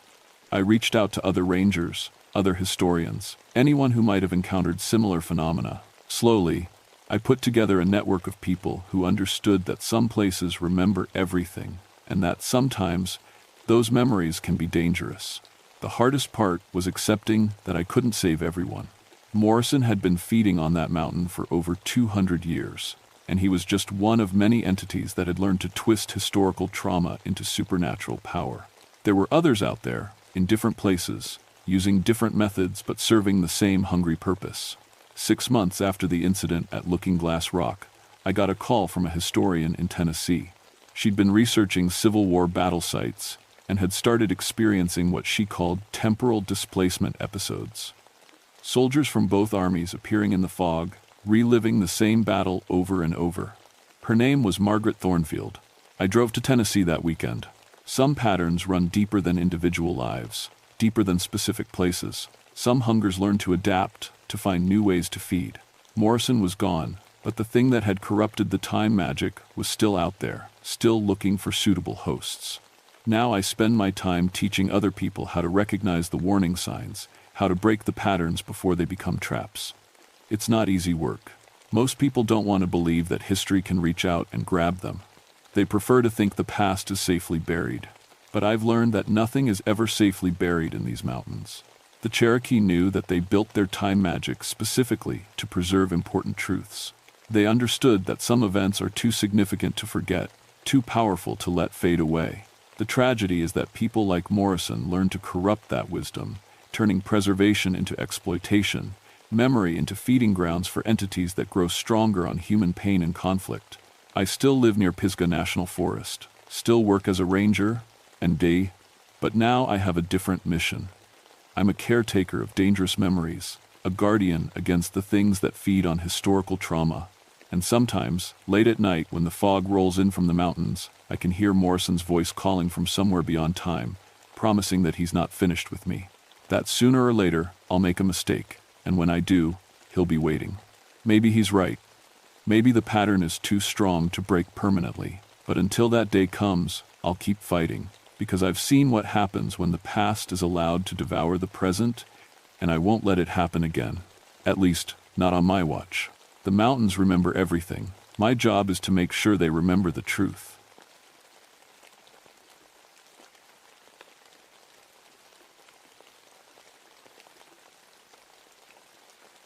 My name is Samuel Whitethorn, and I've been a park ranger for 17 years. In all that time walking these Kentucky mountains, I learned to trust my gut when something feels wrong. The forest talks to you, if you listen, tells you when storms are coming, when animals are spooked, when danger's near. But that day in June of 1973, the forest went silent. That should have been my first warning. I was stationed at Daniel Boone National Forest, working the Red River Gorge area. My specialty was wilderness emergency medical response. Basically, I was the guy they called when hikers got hurt in places ambulances couldn't reach. Before becoming a ranger, I'd been a paramedic in Louisville for 8 years, seen plenty of bad things, thought I knew what real trouble looked like. The heat that summer was brutal. We'd been in drought for 2 months straight, and the Forest Service had us all on high alert for fires. Every day hit over 90 degrees, and the humidity made it feel like walking through soup. Even the hardiest plants were wilting. Animals stayed hidden in whatever shade they could find. That's when I got the radio call about Preacher's Hollow. "Sam, we got a situation," crackled through my walkie. It was dispatch, sounding more worried than usual. "Youth group from Lexington went on a camping trip 3 days ago. Should have been back yesterday. Pastor called it in this morning."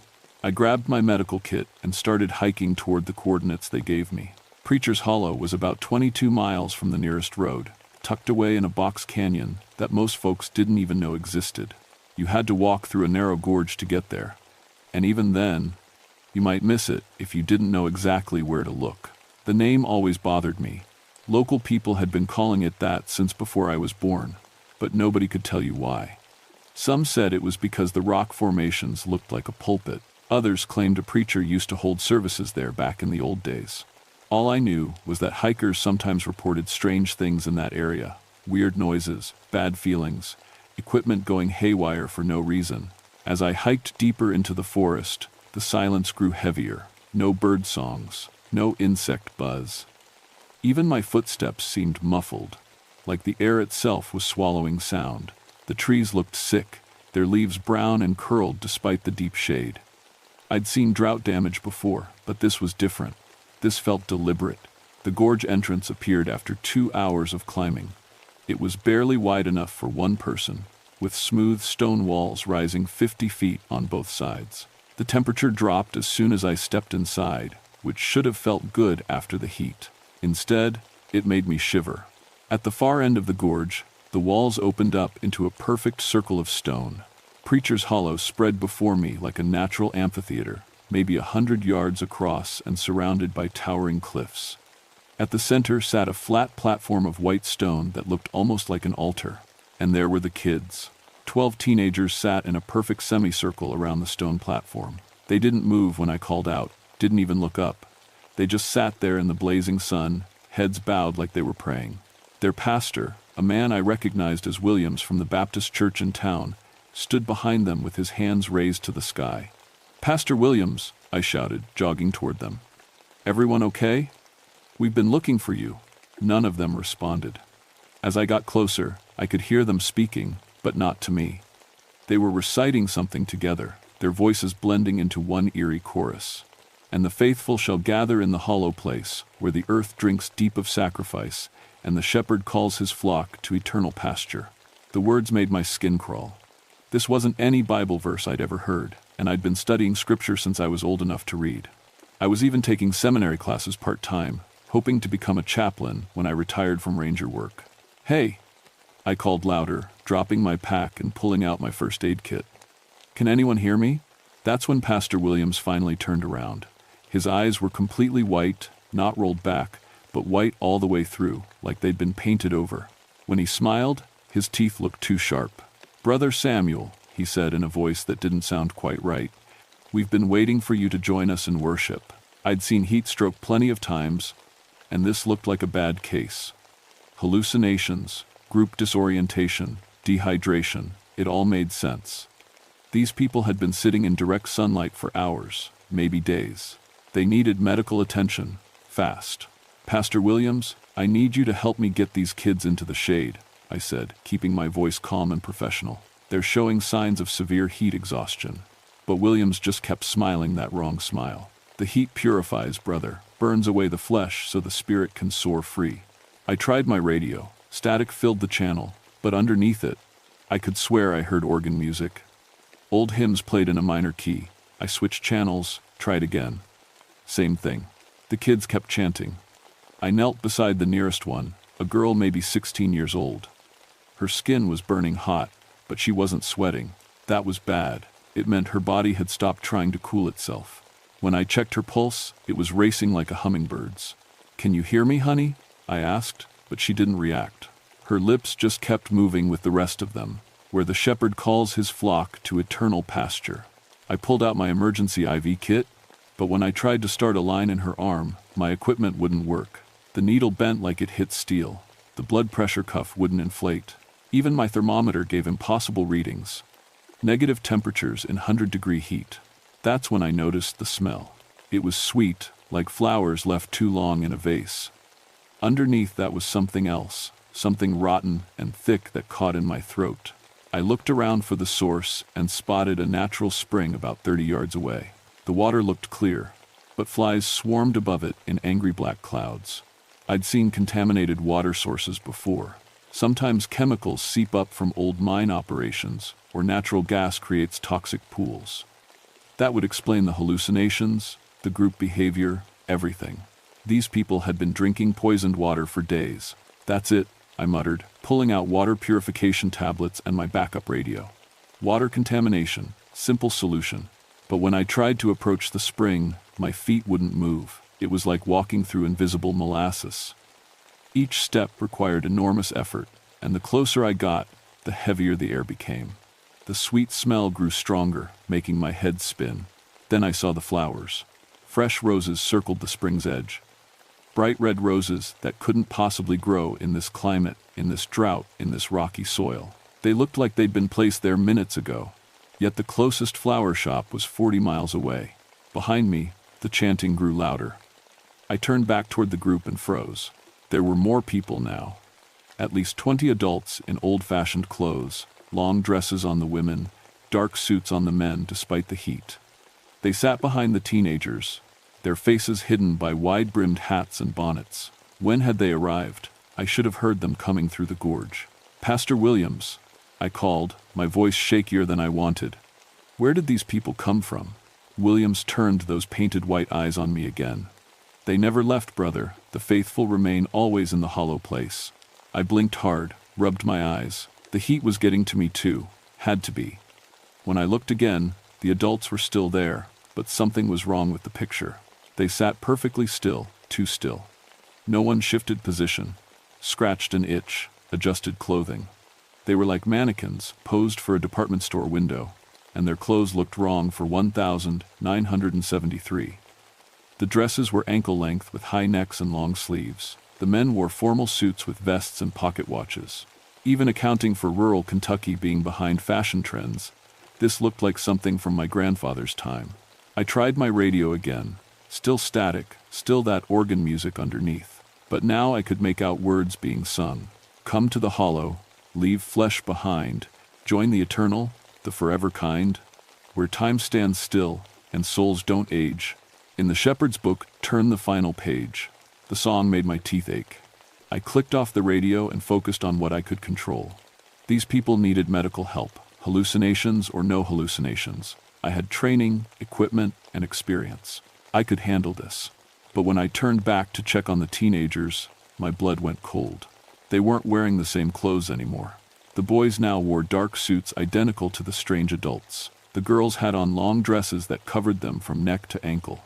The modern camping gear, backpacks, hiking boots, water bottles, had vanished. In its place were old-fashioned picnic baskets and glass mason jars. I stumbled backward, my heart hammering. Heat stroke couldn't cause this. Water contamination couldn't do this. This was impossible. Pastor Williams stepped toward me, his white eyes gleaming. Don't fight it, Brother Samuel. The shepherd has been waiting so long for a man of faith to join his flock. Behind him, every single person, the teenagers, the adults in old clothes, all of them, turned to look at me. Their faces were pale as milk, their eyes dark holes in their skulls. And they all smiled, those two sharp smiles. I ran. My ranger training kicked in, and I sprinted toward the gorge entrance as fast as my legs could carry me. Behind me, I heard laughter. Not the warm, joyful sound you'd expect from a church group, but something cold and hungry. The gorge walls seemed to stretch as I ran, like the passage was growing longer with each step. My lungs burned, my vision blurred, but I kept pushing forward. Finally, I burst out into the main forest and collapsed against a pine tree, gasping. My radio crackled. Clear signal now, no static. Sam, this is dispatch. What's your status? I need backup, I panted into the receiver. Medical emergency at Preacher's Hollow. Multiple victims showing signs of. How could I explain what I'd seen? Heat stroke didn't make people's clothes change. Contaminated water didn't conjure phantom congregations from thin air. Signs of what, Sam? Possible chemical contamination, I said finally. It was the only explanation that made sense. I need hazmat team and medical support. Lots of it. Copy that. Teams en route. ETA 4 hours. You need extraction? I looked back toward the gorge. In daylight, it looked like any other rock formation. Nothing special, nothing threatening. Maybe I'd imagined the whole thing. Heat exhaustion could cause hallucinations. I'd been hiking for hours in brutal temperature. Negative, I replied. I'll maintain watch until backup arrives. But I wasn't going back in that canyon. Not yet. Instead, I made camp at the tree line where I could see both the gorge entrance and any approaching vehicles. As evening fell, I tried to make sense of what I'd witnessed. The teenagers were real. I'd touched them, checked their vitals. The pastor was real too. The rest, maybe toxic fumes from the spring, had affected my perception. Chemical contamination could explain everything. The hallucinations, the equipment malfunctions, even the feeling of wrongness in the air. Around midnight, I heard singing. It drifted from the canyon like smoke, barely audible but clear enough to understand. The same hymn I'd heard on my radio, but now I could make out all the words. Come to the hollow, leave flesh behind, join the eternal, the forever kind, where time stands still and souls don't age. In the shepherd's book, turn the final page. The shepherd calls from the sacred stone. No more sorrow, no more alone. Drink from the spring of forever sleep, where the faithful their promise keep. I grabbed my flashlight and crept closer to the gorge. The singing grew louder, echoing off stone walls. But it wasn't just the teenagers anymore. I could hear dozens of voices, maybe hundreds, all blending into one massive choir. At the canyon entrance, I clicked on my light and peered inside. The passage was packed with people. They filled every inch of space between the walls. Men, women, children, all wearing clothes from different eras. I saw bonnets and top hats from the 1800s, flapper dresses from the 1922, zoot suits from the 1942. They stood shoulder to shoulder, facing toward the hollow, singing that awful hymn. None of them cast shadows. I stumbled backward, clicking off my light. When I looked again, the passage was empty, just smooth stone walls and darkness. Chemical contamination, I whispered to myself. That's all, toxic fumes. But deep down, I knew better. 17 years in these mountains had taught me to trust my instincts, and every instinct I had was screaming that something evil lived in Preacher's Hollow. Something that had been there long before this youth group arrived. I spent the rest of the night researching in my truck, digging through old files and local history books I kept for emergencies. What I found made my blood run cold. Preacher's Hollow had a history. In 1894, a man named Ezekiel Thorne had started a religious commune there, called himself a prophet, claimed God spoke to him directly through the spring water. He'd gathered about 60 followers, families seeking spiritual renewal in the wilderness. The commune lasted exactly 1 year. In June 1895, every single member was found dead around that stone platform. They'd drunk from the spring, which investigators later discovered contained high levels of natural arsenic. The official report called it mass suicide, but witnesses described the bodies arranged in perfect worship formation, as if they'd died in the middle of a service. Ezekiel Thorne's body was never found. According to the old newspapers, strange things had happened at the site ever since. Hikers reported hearing sermons preached in dead languages. Campers found their belongings arranged like religious offerings. Several people over the decades had claimed to see ghostly congregations gathered around the stone altar. Most disturbing was a pattern I noticed in the incident reports. Every 20 years or so, someone disappeared near Preacher's Hollow. Always during June. Always during heat waves. Always people with strong religious backgrounds. 1915. Minister from Lexington, found days later babbling about eternal services. 1935. Traveling preacher, discovered sitting by the spring, couldn't remember his own name. 1955. Church youth group leader, never found at all. The timing made my stomach turn. It was June 1973, 18 years since the last incident. Close enough. Dawn was breaking when I saw the figure walking toward my camp.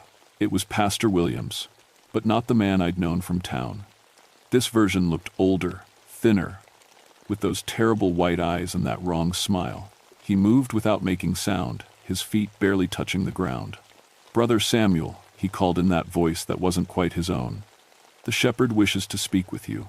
I grabbed my radio, my medical kit, anything that might help, but Williams just stood there, waiting patiently while I gathered my gear.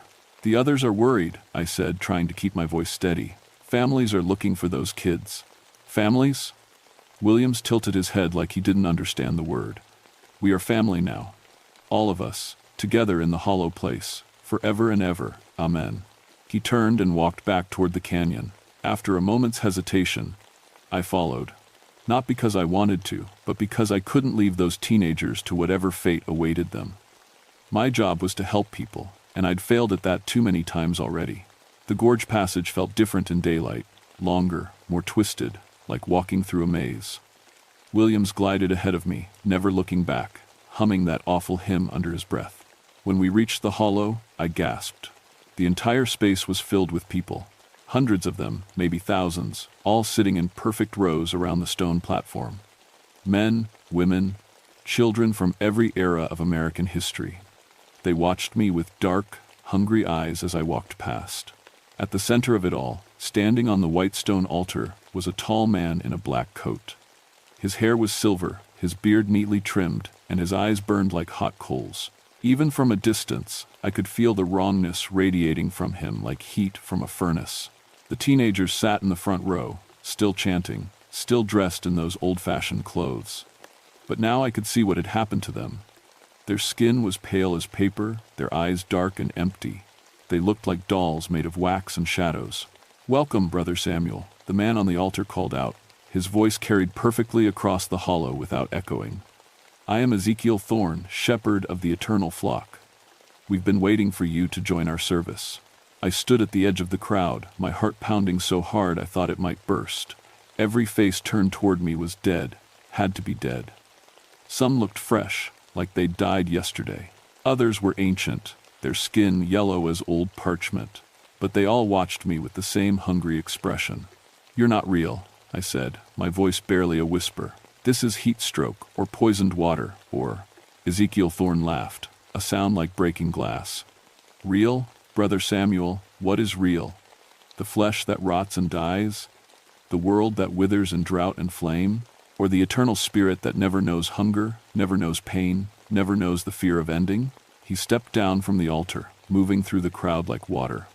They parted before him without sound, their heads bowing as he passed. When he reached me, I smelled that sweet, rotten smell again, like flowers at a funeral. "You serve God, don't you?" Thorne asked, circling me slowly. "Study his word, help his children, dedicate your life to faith?" "Yes," I answered, because it was true. It was the only thing that had ever mattered to me. "Then you understand sacrifice. Abraham's willingness to give up Isaac, Christ's blood on the cross. The faithful have always known that eternal life requires a price." He gestured toward the spring, where roses still bloomed impossibly bright in the drought. "This place is holy, Brother Samuel, consecrated by the blood of the willing. Here, death has no sting, time has no meaning. My flock will worship forever, never aging, never dying, never alone." I looked at the teenagers again. They weren't moving now, just sitting perfectly still like everyone else. Their chests didn't rise and fall with breathing. "You killed them," I said. "Killed?" Thorne shook his head sadly. "I freed them. From doubt, from fear, from the terrible burden of mortality. They chose to drink from the sacred spring, to join our eternal service. They're children. They are souls," he corrected. "Infinite and precious. And now they will sing God's praises for all eternity." The truth hit me like a physical blow. This wasn't contaminated water or mass hallucination. This thing, this corrupted spirit that had once been a man, was collecting souls, building a congregation of the dead to feed his own twisted vision of faith. "The drought," I realized. "You caused it." Thorne smiled, and for a moment I saw past his human mask to something ancient and hungry beneath. "I called the heat, yes, drew these faithful children to my hollow place, as I have every 20 years since my own transformation. Each generation brings new voices to our choir." He reached out to touch my shoulder, and where his fingers made contact, I felt cold spread through my body like poison. "You feel it, don't you? The weight of flesh, the fear of ending. I can take that burden from you, Brother Samuel, give you peace eternal." For just a moment, I was tempted. 17 years of wilderness rescue had shown me too much death, too much suffering. How many times had I arrived too late, found bodies instead of survivors? How many families had I failed to reunite? The idea of never feeling that pain again, never losing another person to the unforgiving mountains. Then I heard a sound that changed everything. It was small, almost lost in the chorus of dead voices. But I'd been a paramedic long enough to recognize it anywhere. The faint wheeze of someone struggling to breathe. One of the teenagers was still alive. I couldn't see which one from where I stood, but somewhere in that front row, a heart was still beating. Someone was still fighting, still holding on to life despite whatever poison they'd consumed. "No," I said, pulling away from Thorne's touch. "This isn't faith. This is murder dressed up in scripture." His friendly mask slipped, revealing the burning fury beneath. "Foolish mortal, you understand nothing of divine purpose." "I understand enough," I shot back, reaching into my medical kit. "I know the difference between true faith and false prophecy. I know that God doesn't demand the deaths of children." I pulled out a small silver cross, nothing fancy, just something my grandmother had given me when I started seminary studies. The moment it touched my palm, the entire congregation hissed like steam from a boiler. Thorne stepped backward, his face twisting with rage. "Superstitious trinkets have no power here." "You're right," I agreed, closing my fingers around the cross. "This doesn't have power, but faith does. Real faith. the kind that protects the innocent and stands against evil, no matter what form it takes. I started reciting the 23rd Psalm, the words coming automatically from years of study. The Lord is my shepherd, I shall not want. He makes me lie down in green pastures. The dead congregation began to wail, a sound like wind through broken glass. Some of them started to fade, becoming translucent as ghosts. He leads me beside still waters. He restores my soul.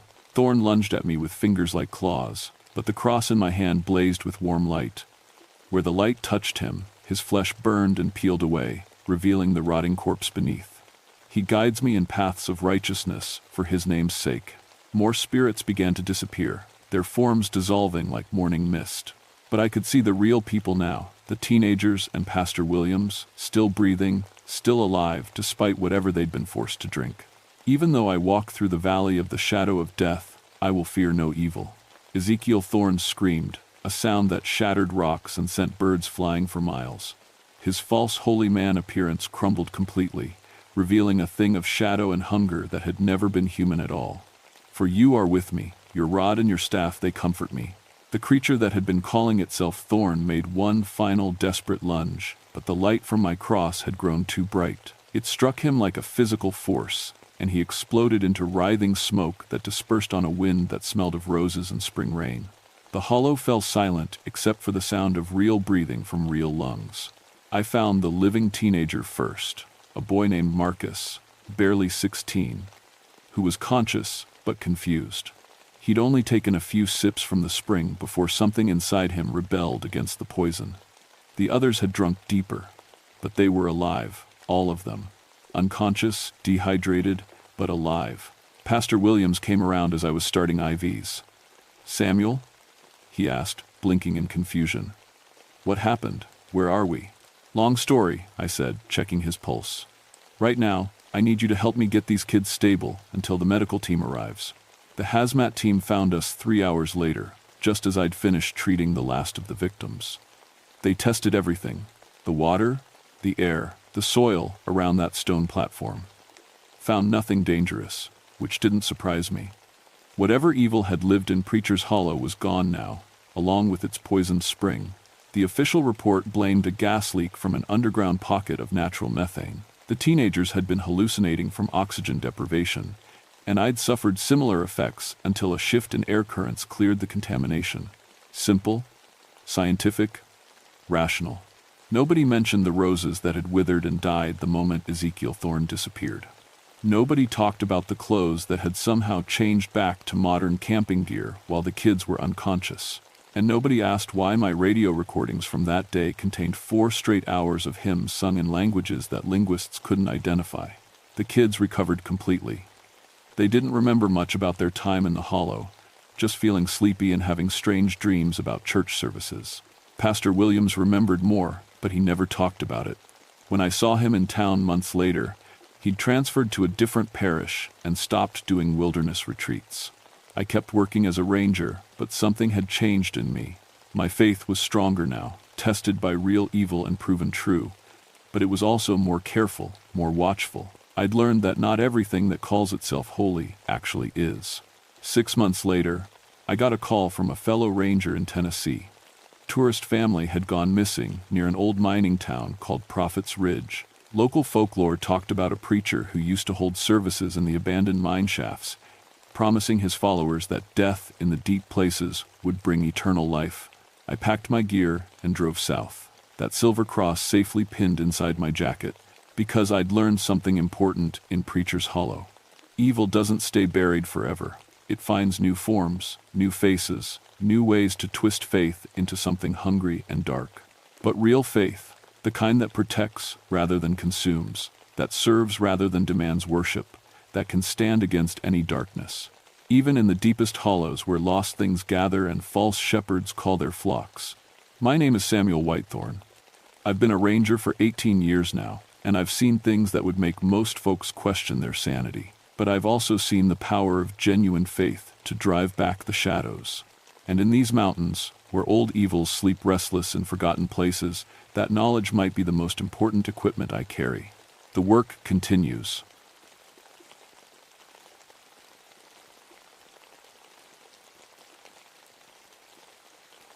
My name is Robert Stillwater, and I've been a park ranger in the Great Smoky Mountains for 12 years. Before that, I spent 8 years with the ATF.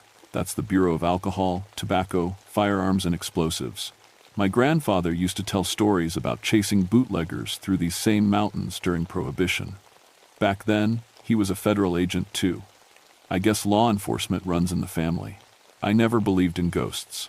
Not until April of 1967, when I learned some crimes never really close. The call came in on a Tuesday morning. 2 hikers reported finding what looked like a working moonshine still near Cataract Falls. That's deep backcountry, 16 miles from the park boundary, no maintained trails. You need to know these mountains like your own backyard to find that place. I loaded my pack with the usual gear: camera, evidence bags, radio equipment. The spring rains had been heavy that year, and the creeks were running high and dangerous. Perfect weather for someone trying to hide illegal activity. The hike took me most of the day. Cataract Falls sits at 3,200 feet, where 3 streams come together to form a series of waterfalls. It's beautiful country, but isolated. The kind of place where you could run an operation for months without anyone knowing. As I got closer, I started smelling something wrong. Not wrong exactly, but out of place. Corn mash, the sour, yeasty smell of fermentation, and wood smoke, though I couldn't see any fire. The still sat in a clearing about 50 yards from the main waterfall. It was old-fashioned.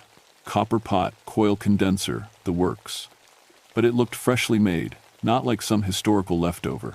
Steam was rising from the pot, and I could hear the gentle bubbling of an active distillation. That's when things got strange. I called out, "Park Service. Anyone here needs to come out now." No answer, just the sound of running water and that steady bubbling. I approached carefully, hand on my radio. The equipment was warm to the touch, recently used.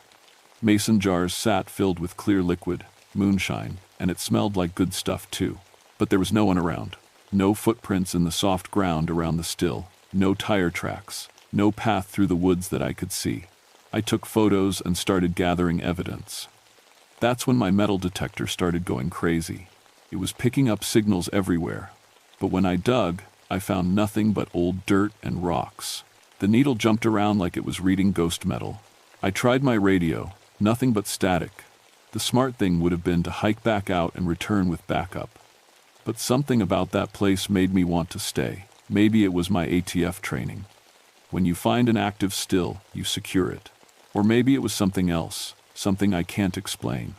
I set up camp about 100 yards away, where I could watch the clearing. As the sun went down, the woods got quiet in a way that felt wrong. Too quiet. Even the creek seemed to whisper instead of flow. That's when I saw the lights. Not flashlights, something softer, warmer. Like lantern light, moving through the trees toward the still. I grabbed my own flashlight and moved closer, staying in the shadows. 3 men worked around the equipment. I couldn't see them clearly. They seemed to fade in and out like heat shimmer. But I could hear them talking, low voices with old mountain accents. "Federal boys coming tomorrow," one said. "Got to get this batch finished tonight. Been running this hauler for 3 years, another replied. "Ain't no government man gonna shut us down now." I knew I should radio for backup, but my radio was still dead. I knew I should retreat and get help, but I also knew these men weren't supposed to be here. And something about their voices, their clothes, the way they moved, it all seemed wrong, like they belonged to a different time. I watched them work through the night. They moved with the easy skill of men who'd been making moonshine all their lives. But as dawn approached, they began to fade away like morning mist. By full daylight, the clearing was empty again. The still sat cold and silent, but fresh moonshine filled a dozen new jars that hadn't been there the night before. That's when I found the bullet holes in the trees. Fresh bullet holes, the wood still bleeding sap, and carved into an old oak, still sharp and clear. April 15, 1925. They came at dawn. I'd been a lawman long enough to know when something was bigger than I could handle alone. But I was also curious enough, or foolish enough, to want answers. The next morning, I hiked back to headquarters and checked the historical records. Jake Morrison worked as our park historian. He was about my age, had grown up in these mountains. His family went back 5 generations in the Smokies. If anyone would know about old moonshine operations, it would be Jake. Cataract Falls? Jake's face went pale when I described the location. You sure that's where you found the still? Positive. Why? Jake pulled out an old file box. Because that's where the Morrison family operation got raided in 1925. My great-grandfather's still. He spread out newspaper clippings and federal reports on his desk. The headlines told the story. Federal raid ends in gunfight. 3 bootleggers killed. Moonshine operation destroyed. Samuel Morrison, Thomas Hightower, and Jim Caldwell. Jake read from the report. All killed resisting federal officers. The still was destroyed. But the agents never found the main supply. Over 200 gallons of finished product that disappeared the night before the raid. I told Jake about the 3 men I'd seen working the still. About their conversation. About the fresh moonshine that appeared overnight. Jake stared at the old photos. You described my great-grandfather perfectly. Right down to his voice. I heard recordings of him when I was a kid. That's impossible. These men died 42 years ago. Look at this. Jake pulled out a hand-drawn map from 1925. The still location matches exactly. And this note in the margin, last run must be completed. Product hidden in cave system below falls. We decided to go back together. Jake wanted to see the place where his family's operation had been destroyed. I wanted answers to questions that didn't make sense. The hike took us 3 hours.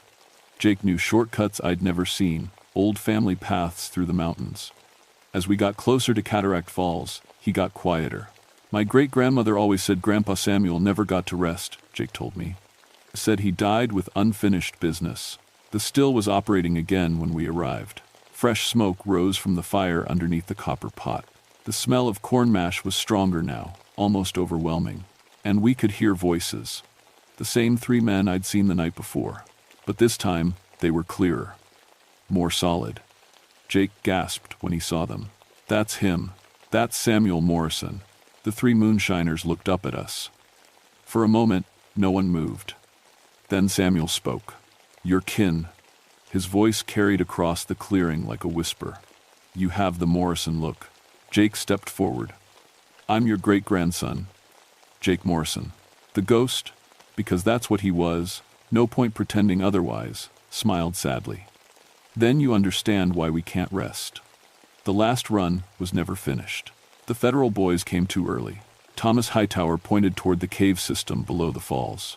200 gallons, sealed and aging. Finest corn liquor ever made in these mountains. We promised deliveries, families depending on that money. But you're dead, I said. The raid was 42 years ago. Time don't matter when you got promises to keep, Jim Caldwell replied. Every night we come back. Every night we try to finish the run. But we can't move the product. Can't make the deliveries. Can't rest until the job's done. That's when Jake made his mistake. I could help you. I could finish what you started. The 3 spirits turned toward him with expressions of desperate hope. You'd do that? You'd help us complete the last run? Jake, no. I grabbed his arm. These aren't your family. There's something else now. But Jake was already walking toward the still. The spirits gathered around him, and I could see them getting more solid, more real, as he got closer. The product's hidden in the cave, Samuel explained. We tried to move it the night before the raid, but the federal agents came too fast. Been trying to complete the delivery ever since. Jake knelt by the still, touching the warm copper. Where were you supposed to deliver it? Asheville. Got buyers waiting, families counting on the money. Jake, this is crazy, I called out. Asheville's changed a lot in 40 years. Those buyers are long dead. But Jake wasn't listening anymore. The spirits had him now, filling his head with their unfinished business. I could see it in his eyes. The same desperate need to complete the run that had trapped these men for 42 years. That's when I heard the other sound. Car engines. Old car engines, coming up the mountain on roads that hadn't existed for decades. Federal agents, Thomas whispered, his form starting to flicker with fear. They found us again. The sound got closer. Model T engines, unmistakable. And voices, men shouting orders, the jingle of handcuffs and weapons. The raid was starting again, just like it had in 1925. Every night, Samuel said, his voice fading as fear took hold. Every night, they come. Every night, We die. But we never finish the run. Jake was standing now, a mason jar of moonshine in his hands. I can break the cycle. I can make the delivery. Jake, don't drink that. But he was already raising the jar to his lips. The moonshine hit Jake like liquid fire. I watched his expression change from curiosity to shock to something that wasn't quite human anymore. He staggered, then straightened, and when he looked at me, his eyes had the same desperate gleam I'd seen in the spirits. I understand now, he said, his voice carrying the weight of 42 years. I have to help them finish the run. The sound of engines grew louder. Through the trees, I could see lights moving, not modern flashlights, but the yellowish glow of 1,925 headlamps. The federal agents were coming, just like they had decades ago. Robert, you have to help me load the product. Jake was already heading toward the cave system below the falls. We can beat them this time. We can make the delivery. The three spirits followed him, their forms growing more solid as the moment of the original raid approached. They moved with purpose now. No longer the fading wisps I'd first seen. Samuel Morrison looked almost alive again. Down here, boy, Samuel called to Jake. Mind the loose rocks. I followed them into the caves, my flashlight cutting through darkness that seemed older than it should be. The cave system was larger than I'd expected, carved out by centuries of water flow. And everywhere I looked, I saw signs of the old operation. Cases of mason jars lined the walls, wooden crates marked with delivery addresses in Asheville, Knoxville, even as far away as Atlanta. The smell of aged corn liquor was overwhelming. This hadn't been just a small family operation, this was serious business. 200 gallons, Thomas confirmed, gesturing to the stored product. Finest liquor in the mountains, buyers paid in advance. Families counting on this money to last through the winter. Jake was already loading jars into crates. The spirits guided him, showing him how they'd planned to pack everything for transport. But as he worked, I noticed something wrong. The jars Jake touched turned ice cold, frost formed on the glass, and Jake himself was getting paler, more translucent. Jake, stop, you're becoming like them. He ignored me, working faster as the sound of engines got closer. Almost ready. Just need to get these to the delivery point. That's when the first gunshot echoed through the cave.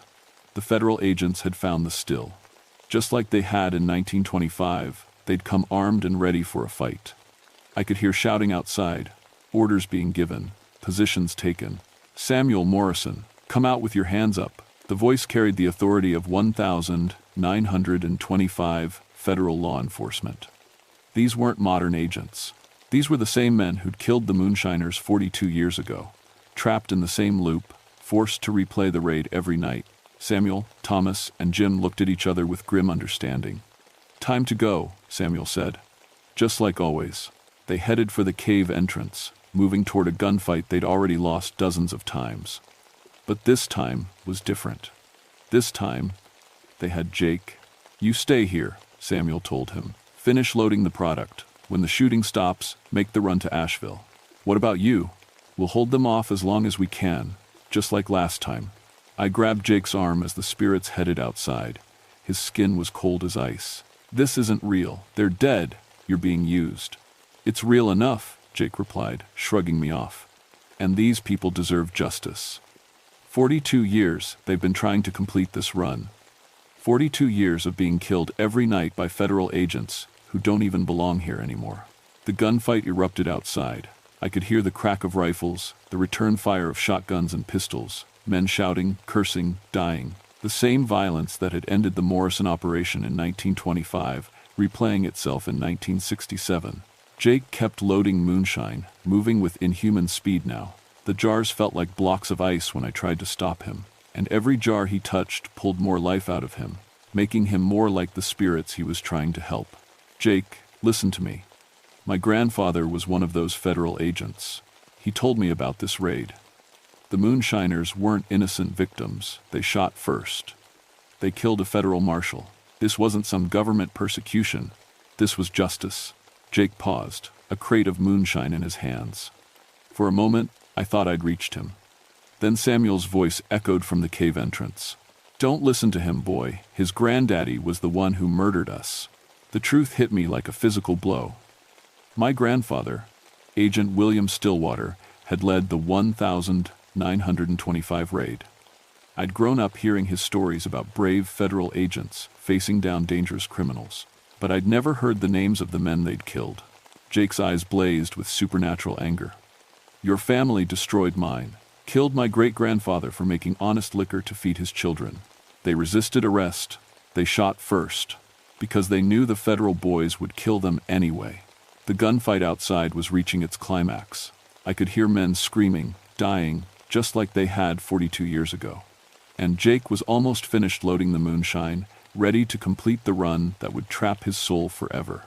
That's when I understood what was really happening. This wasn't about finishing a delivery. This was about revenge. The spirits weren't trying to complete their business. They were trying to recruit new souls to their cause. Every night, they replayed the raid. Every night, they died again. But if they could get someone else to finish the run, to drink their moonshine and take on their curse, maybe they could finally rest. Or maybe they just wanted company in their eternal torment. I drew my service weapon. Step away from the moonshine, Jake. He turned to face me, no longer fully human. Ice crystals had formed in his hair and on his clothes. His breath came out as white vapor despite the spring warmth. You going to shoot me, Robert? Just like your granddaddy shot mine? I'm trying to save you. Too late for that. Jake lifted the last crate and headed for the cave entrance. Outside, the gunfight was ending. I could hear the dying groans of the three spirits, just like always. In a few minutes, they'd start the whole cycle again. Unless Jake completed their run, I had one chance to break the cycle. One chance to save my friend and put these spirits to rest. But it meant confronting the truth about my own family's role in this 42-year-old tragedy. I followed Jake out of the cave into a scene from 1925. The clearing was lit by muzzle flashes and old-style lanterns. Federal agents in period uniforms crouched behind trees, firing at the moonshiners who defended their still. The smell of gunpowder mixed with corn mash and wood smoke. And there, leading the federal agents, was my grandfather. Agent William Stillwater looked exactly like he had in old family photos. Young, determined, righteous. He moved through the gunfight with the confidence of a man who believed he was enforcing justice. But when he looked at me, I saw something else in his eyes. Recognition and regret. Robert. His voice carried the weight of 42 years. You shouldn't be here. Neither should you, Grandpa. You died 5 years ago. Some deaths follow you into the grave, boy. Some mistakes echo through generations. The gunfight raged around us, but Jake was moving through it like a ghost himself, carrying his crate of moonshine toward what had once been a road to Asheville. The spirits of Samuel Morrison, Thomas Hightower, and Jim Caldwell lay bleeding around their still, but their eyes followed Jake's progress. Stop him, Samuel gasped. Don't let them win again. He's one of them, Thomas whispered, pointing at me. Stillwater blood, federal blood. My grandfather raised his rifle, aiming at Jake, just like he'd aimed at the moonshiners in 1925. He's carrying contraband. I have to stop him. Grandpa, no, this isn't 1925. Prohibition ended 34 years ago. You're fighting a war that's already over. But Agent William Stillwater was trapped in his own loop, forced to replay the raid that had defined his career. The raid that had made him a hero in federal law enforcement. The raid that had also made him a killer. I stepped between my grandfather and Jake. You want to shoot someone? Shoot me. The federal agent hesitated. Around us, the gunfight continued. Agents and moonshiners locked in eternal combat. But for a moment, time seemed suspended. I did what I had to do, my grandfather said. They were criminals. They were fathers trying to feed their families during the worst economic times in our country's history, and you killed them for it. They shot first, because they knew you'd never let them surrender alive. Jake had reached the edge of the clearing. A few more steps and he'd be on the ghost road to Asheville, carrying moonshine that would complete the run and trap his soul forever.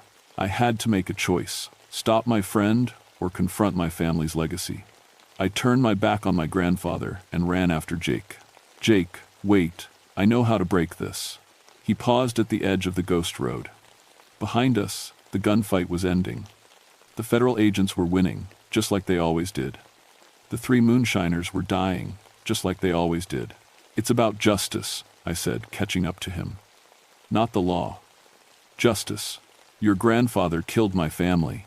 Yes. And that was wrong. But finishing this run won't bring them back. It'll just trap you with them. Jake's eyes were completely white now, frosted over with supernatural cold. The crate of moonshine in his hands was so cold it was burning his skin, but he couldn't let go. They deserved to rest. Then give them what they really need. Not revenge, not a completed delivery, justice. Acknowledgement of what was done to them. I turned back to the clearing where my grandfather stood over the dying spirits. Agent Stillwater, William Stillwater. The federal agent looked at me with confusion. How do you know my name? Because I'm your grandson, and I'm here to tell you something you need to hear. The gunfight had stopped. Federal agents and moonshiners alike watched us in the sudden silence. You were wrong, I said to my grandfather. These men weren't dangerous criminals. They were desperate fathers, trying to survive the Depression. You came here with enough firepower to fight an army, and you used it against 3 men defending their livelihood. I followed orders. I enforced the law. You enforced a bad law. Prohibition was wrong. It turned honest people into criminals and criminals into killers. And you never questioned it. You never asked if what you were doing was right. The spirit of William Stillwater stared at me for a long moment. Around us, the other federal agents began to flicker and fade. The loop was breaking. I was proud of this raid. It made my career, and it destroyed theirs. Samuel Morrison had 6 children. Thomas Hightower was supporting his invalid mother. Jim Caldwell was saving money to buy his own farm. Behind me, Jake was setting down the crate of moonshine. The ice crystals in his hair were melting. Color was returning to his skin. They weren't monsters, I continued. They were just men trying to survive in impossible times, and they deserved better than being gunned down in their own mountains. The spirits of the 3 moonshiners were standing now, their wounds healing, their forms growing brighter. Samuel Morrison looked at my grandfather with something that wasn't quite forgiveness, but wasn't hatred either. We just wanted to finish the run, Samuel said quietly. Wanted to keep our promises. My grandfather lowered his rifle. I'm sorry. I thought I was doing right. Maybe you were, Thomas Hightower replied. In 1925, with the laws you had to follow. But times change, laws change, and some fights ain't worth winning. The 3 spirits turned to Jake, who was now fully human again, standing beside the abandoned crate of moonshine. You don't need to finish our run, boy, Samuel said. We just needed someone to understand why we fought, why we couldn't surrender, why we died. Jim Caldwell nodded toward the ghost road to Asheville. Those buyers have been dead for decades anyway, and their families found other ways to survive. The federal agents were fading away now, their part in the loop finally complete. My grandfather looked at me one last time. Take better care of these mountains than we did, Robert. And remember, sometimes the law and justice ain't the same thing. Then he was gone, along with all the other agents. The 3 moonshiners stood together by their still, solid, and real, in the morning light. Time to rest now, Samuel said. Time to let the dead stay dead. They began to fade too, but slowly, peacefully. Not the violent dissolution of a broken loop, but the gentle departure of souls finally at peace. Thank you, Thomas whispered as he disappeared. For understanding, Jim added. For caring about the truth, Samuel finished. Then they were gone, and Jake and I stood alone in the clearing with an old moonshine still and 200 gallons of the finest corn liquor ever made in the Smoky Mountains. We destroyed the still that morning. Jake insisted on it, saying his great-grandfather would have wanted the operation properly shut down. We poured out every jar of moonshine, 42 years of aging, going back to the mountain soil where it belonged.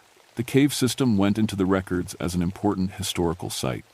Officially, we discovered evidence of a significant Prohibition-era operation.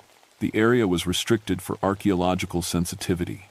Nobody needed to know about the supernatural enforcement we'd witnessed. Jake went back to his historian job, but something had changed in him. He started researching family stories more carefully, looking for the truth behind the legends. He found out Samuel Morrison had indeed supported 6 children, and that the family had nearly starved the winter after his death.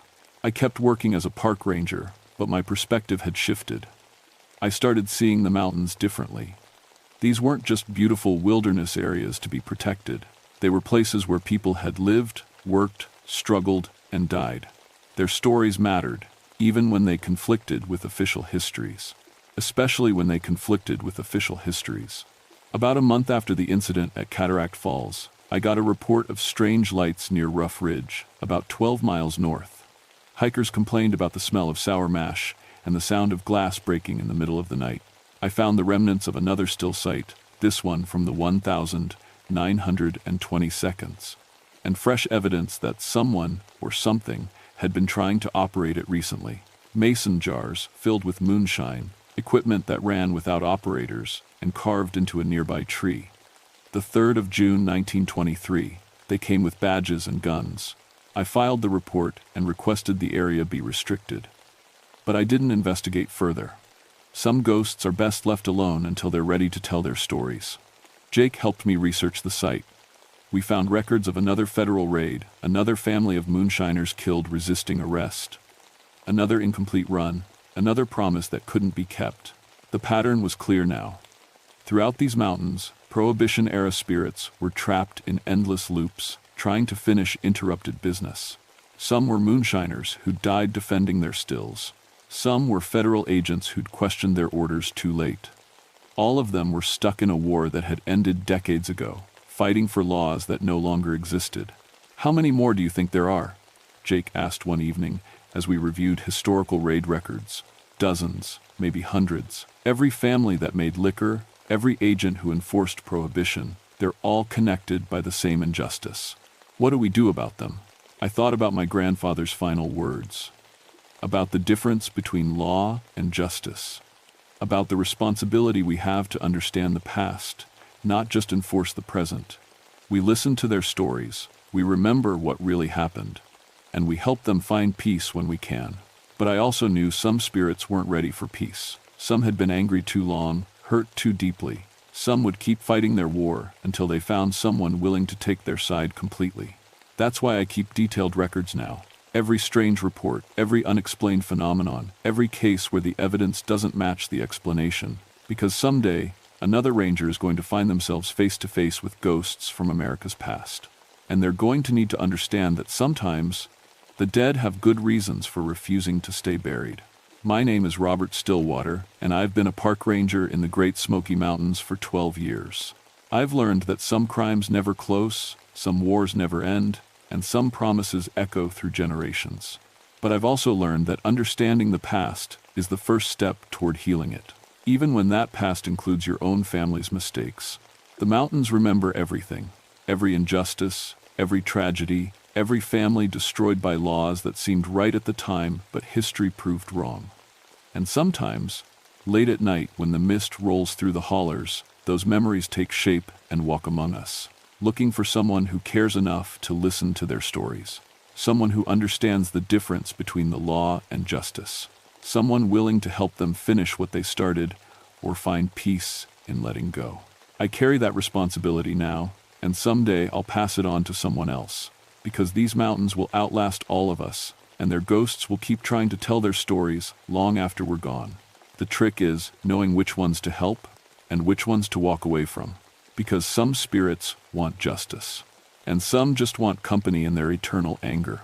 Learning the difference might be the most important skill a ranger can have.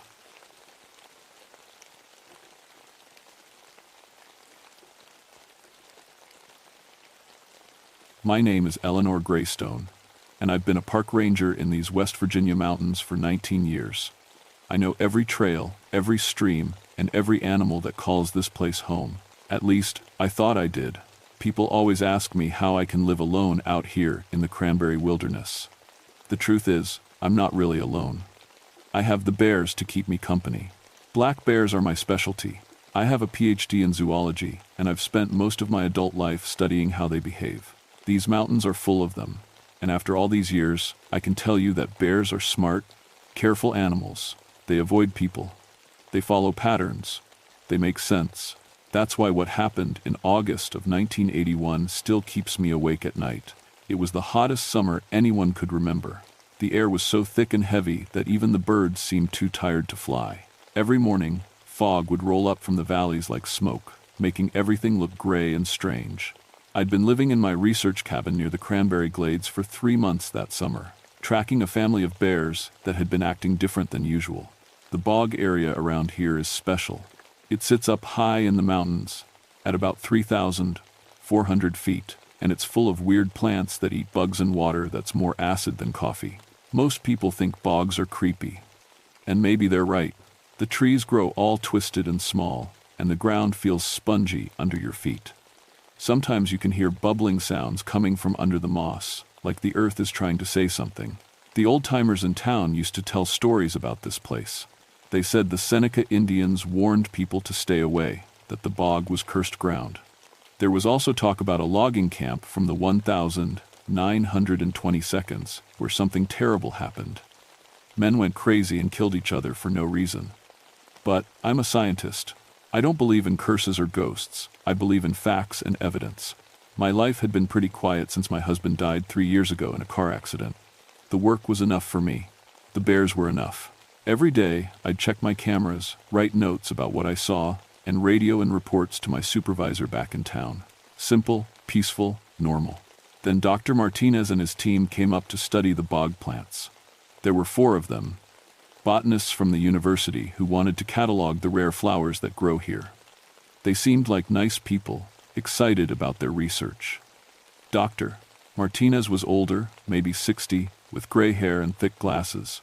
The others were younger, 2 men and a woman, all grad students. They set up their camp about 2 miles from my cabin, near the heart of the bog. I helped them get settled and warned them about the bears, told them to keep their food locked up tight. Dr. Martinez laughed and said they weren't worried about bears. They were more concerned about stepping in the wrong spot and sinking into the bog water. That was Tuesday. By Friday, they were supposed to radio me to check in. Friday came and went. No call. Saturday morning, I tried reaching them on my radio. Nothing but static. I wasn't too worried yet. Radio signals get weird up here sometimes, especially when the fog is thick. But Saturday afternoon, I decided to hike over and check on them. What I found made my blood turn cold. Their campsite looked like a tornado had hit it. Tents were shredded, gear was scattered everywhere, and there was this smell, sweet and sick, like rotting meat mixed with swamp gas. But there were no bodies, no blood, just destruction. I called for them, shouting their names until my voice echoed off the mountains. Nothing called back except the wind. That's when I noticed the tracks. I've been studying animal tracks since I was a kid, and I can tell you the story of any creature just by looking at the marks it leaves behind. But these tracks, these didn't make sense. There were bear prints, yes, big ones from a male, probably 400 pounds or more. But mixed in with the bear tracks were wolf prints, and we don't have wolves in these mountains anymore. There were also prints from what looked like a big cat, maybe a mountain lion, and deer tracks, and prints from smaller animals like raccoons and possums. Here's the strange part. They were all walking together, all heading in the same direction, like they were in some kind of parade. In 19 years of tracking animals, I had never seen anything like it. Bears don't walk with wolves. Deer don't travel with mountain lions. Predators and prey don't hold hands and skip through the forest together. But the evidence was right there in front of me, pressed into the soft mud around the destroyed camp. I followed the tracks for about 50 yards before they disappeared into a thick patch of fog near the bog's edge. The fog was so dense I couldn't see more than a few feet ahead, and something about it felt wrong. It wasn't moving the way fog should move. It seemed to be staying in one spot on purpose, like it was hiding something. That's when I heard the sound. It was like singing, but not quite. More like humming, or maybe whispering. It was coming from inside the fog, and it made the hair on my arms stand up. I couldn't tell if it was human or animal or something else entirely. I stood there listening for maybe 10 minutes, trying to work up the courage to walk into that fog and see what was making the sound. But something deep in my brain, some old instinct that kept our ancestors alive, was screaming at me to run. So I did. I ran back to my cabin as fast as I could, locked the door, and grabbed my radio to call for help. The rescue team arrived Sunday morning, 3 Park Service guys and a sheriff's deputy. They were good men, experienced in the mountains. But they looked at me like I was losing my mind when I told them about the tracks. "Animals don't travel together like that, Eleanor," said Jim Hawkins, the deputy. He'd known me for years, had even helped my husband fix our car once. "You sure you saw what you think you saw?" We hiked back to the botanist's camp together. The destruction was still there, but the tracks were gone. The rain Saturday night had washed them all away, leaving just smooth mud and my word that they'd ever existed. The men searched the area for hours, calling the missing researchers' names and checking every hiding spot they could think of. But the fog stayed thick around the bog's center, and none of them wanted to go into it, not after I described that humming sound. Probably just wind through the trees, Jim said, but his voice didn't sound convincing. They found Dr. Martinez's notebook under a torn piece of tent. The last entry was Friday morning, and it was strange. Water in bog turning darker, plants growing faster than normal. Team members reporting bad dreams. Maya says she heard voices calling her name last night, planning to investigate source of disturbance at center of bog after lunch. That was it, nothing else. The rescue team decided the botanists had probably gotten lost in the fog and would turn up eventually. People get confused in thick fog all the time. They left Sunday evening, promising to send a helicopter if the missing researchers didn't show up by Tuesday. I stayed behind.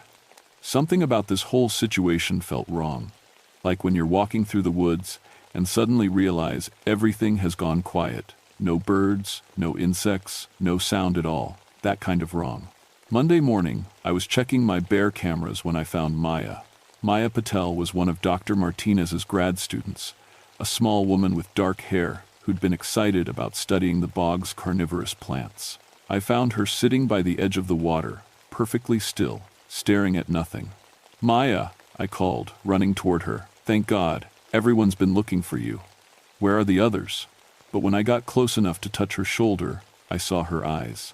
They were completely empty. Not dead, she was breathing fine, her heart was beating, but there was nobody home behind those eyes. It was like someone had taken Maya's soul and left just her body sitting there. "Maya, can you hear me?" I shook her gently. Her head turned toward me, but her eyes stayed blank. When she opened her mouth, no words came out, just that humming sound I'd heard in the fog. I tried everything I could think of. I gave her water, talked to her about her research, even slapped her face lightly. Nothing worked. She just sat there, humming that weird tune and staring at the bog water. While I was trying to help Maya, I heard something moving in the trees behind me. I turned around and nearly jumped out of my skin. A deer was watching me. A big buck with a massive set of antlers. But this wasn't like any deer I'd ever seen. This one wasn't afraid. It was standing about 20 feet away, perfectly still, just staring at me with these bright, intelligent eyes. And those eyes were glowing red. Not reflecting light the way animal eyes do at night, actually glowing, like someone had put little red bulbs inside the deer's head. "What the hell?" I whispered. The buck tilted its head, studying me the way a person might study an interesting bug. Then it made a sound, not a normal deer noise, but something that sounded almost like laughing. That's when I noticed I wasn't alone. More eyes were glowing in the forest around me, dozens of them.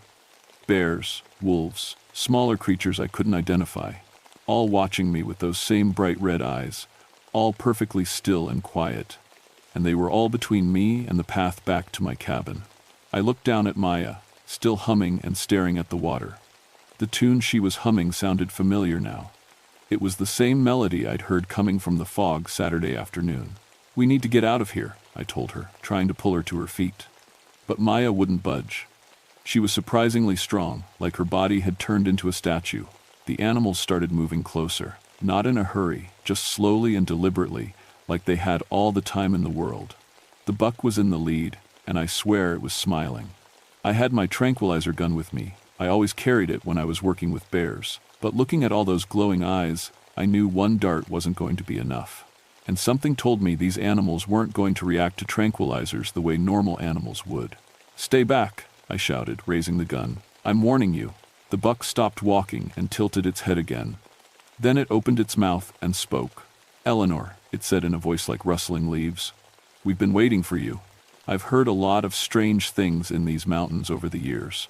Wind that sounds like voices, trees creaking in ways that make your skin crawl, night sounds that don't quite match any animal you know.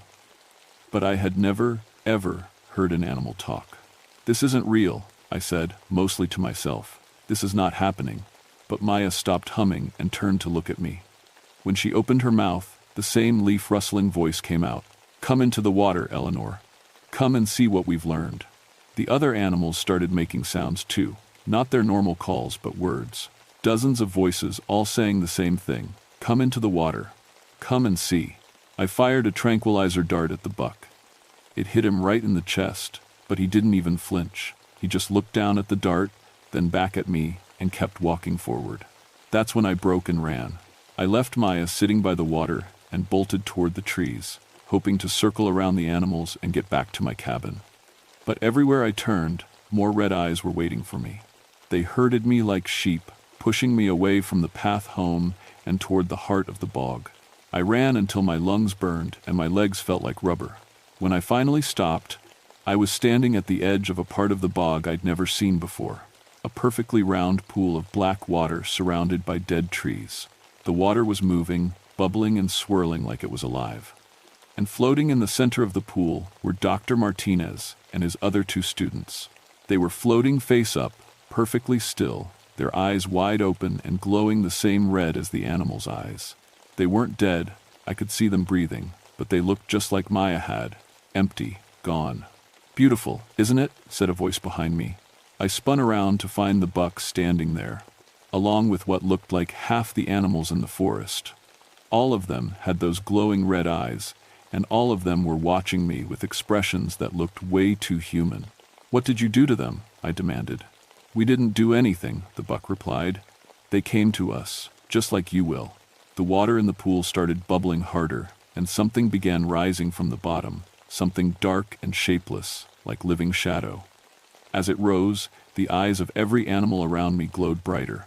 We've been sleeping in this water for so long, the buck said. Longer than your people have walked these mountains, but now we're awake, and we need bodies to live in. Animal bodies are good, but human bodies are better. I understood then what I was looking at. This wasn't about rabies or territory disputes or any scientific explanation. This was something much older and much worse. The shadow in the water reached the surface and began to spread out like oil. Where it touched the edges of the pool, the plants withered and died instantly. Don't fight it, Eleanor, said Maya's voice, though Maya was nowhere to be seen. It doesn't hurt. You just go to sleep. And then we wake up in your place. The animals started closing in around me, moving in perfect coordination, like they were all controlled by the same mind, which, I realized, they probably were. I had 2 choices. Let them take me to the water, or find another way out. I chose option 3. I pulled out my emergency flare and fired it straight into the pool. The flare hit the black water with a sound like screaming metal. Bright red light exploded across the surface of the pool, and whatever was rising from the bottom let out a shriek that made my teeth ache. Every animal around me staggered backward as if they'd been slapped. Their red eyes flickered like bad light bulbs, and for just a moment, I saw confusion on their faces instead of that eerie intelligence. I didn't wait around to see what would happen next. I ran again, crashing through the undergrowth toward where I thought my cabin might be. Behind me, I could hear the animals recovering, snarls and howls and that terrible humming sound getting louder and angrier. The forest had changed while I was at the pool. Trees that had been healthy that morning were now twisted and black, their branches reaching out like claws. The ground felt soft and wet under my feet, even though it hadn't rained since Saturday. And everywhere I looked, I saw more of those glowing red eyes watching me from the shadows. I made it about half a mile before they caught up. A wolf stepped out of the trees ahead of me, the biggest wolf I'd ever seen, easily 200 pounds of muscle and teeth. Its red eyes locked onto mine, and when it spoke, its voice sounded like my dead husband's. Ellie, it said, using the nickname only he had called me. Why are you running from me? I nearly dropped to my knees. Hearing Tom's voice coming from that monster's mouth was like being punched in the heart. You're not him, I whispered. Tom's dead. Death is just sleeping, the wolf replied. We can bring him back. We can bring all of them back. Dr. Martinez, his students, your husband, anyone you want. All you have to do is join us in the water. More animals emerged from the forest around me. Bears, deer, wildcats, even birds perched in the dead branches above. All with those same glowing eyes, all speaking in voices I recognized. Neighbors, friends, family members who had died over the years. This is what the water showed us, said a black bear in my mother's gentle voice. All the people you've lost, Eleanor. We can bring them back. It's not real, I said, but my voice was shaking. God help me, I wanted it to be real. I wanted to see Tom again so badly it hurt. "Feel that?" asked a raccoon in my father's gruff tone. The creature gestured with its tiny paws toward my chest, where my heart was pounding. "That's hope, sweetheart. Hope that you thought was gone forever." I felt tears running down my face. This was my worst nightmare and my greatest dream all mixed together. Every person I'd ever missed, standing right there in front of me, asking me to come home with them. But they weren't people. They were things wearing the voices of people I'd loved. "What happened to Dr. Martinez and his team?" I asked, trying to stay focused on reality. "Are they really still alive?" "Their bodies are alive," said the wolf Tom. "Their minds are sleeping peacefully while we use what we need. They're not suffering, Ellie. They're dreaming beautiful dreams. And when you're done using their bodies..." The animals went quiet for a moment. Then the bear mother spoke. "We never get done, dear. We live forever." That's when I understood the full horror of what I was dealing with. These things, whatever they were, didn't just kill people. They trapped them inside their own bodies forever, conscious but helpless, while something else wore them like a suit of clothes. I thought about Maya sitting by the water, humming that awful tune. Was she still in there somewhere, screaming silently while this thing used her voice? "No," I said, backing away from the circle of possessed animals. "I won't let you do that to me." "You don't have a choice," said the wolf. "You're surrounded, and you're just one person with a tranquilizer gun that doesn't work on us. Come quietly, and we'll make the transition gentle." I looked around at all the red eyes staring at me and realized they were right. There were too many of them, and nowhere left to run. That's when I remembered something my grandmother had told me when I was little. My grandmother was Cherokee, not Seneca like the tribes that used to live here, but she knew the old stories about cursed places. She used to say that spirits who possessed living things had one weakness: they couldn't cross running water while they were inside a host. I was maybe 200 yards from Cranberry Creek. "Last chance, Eleanor," said the bear. "Come with us now, or we'll drag you." Instead of answering, I pulled out my backup flare and fired it at the nearest tree. The dead branches caught fire immediately, creating a wall of flame between me and half the animals. While they were distracted by the fire, I ran toward the creek. I could hear them chasing me, dozens of feet pounding the ground, branches breaking, that terrible humming sound getting closer and closer.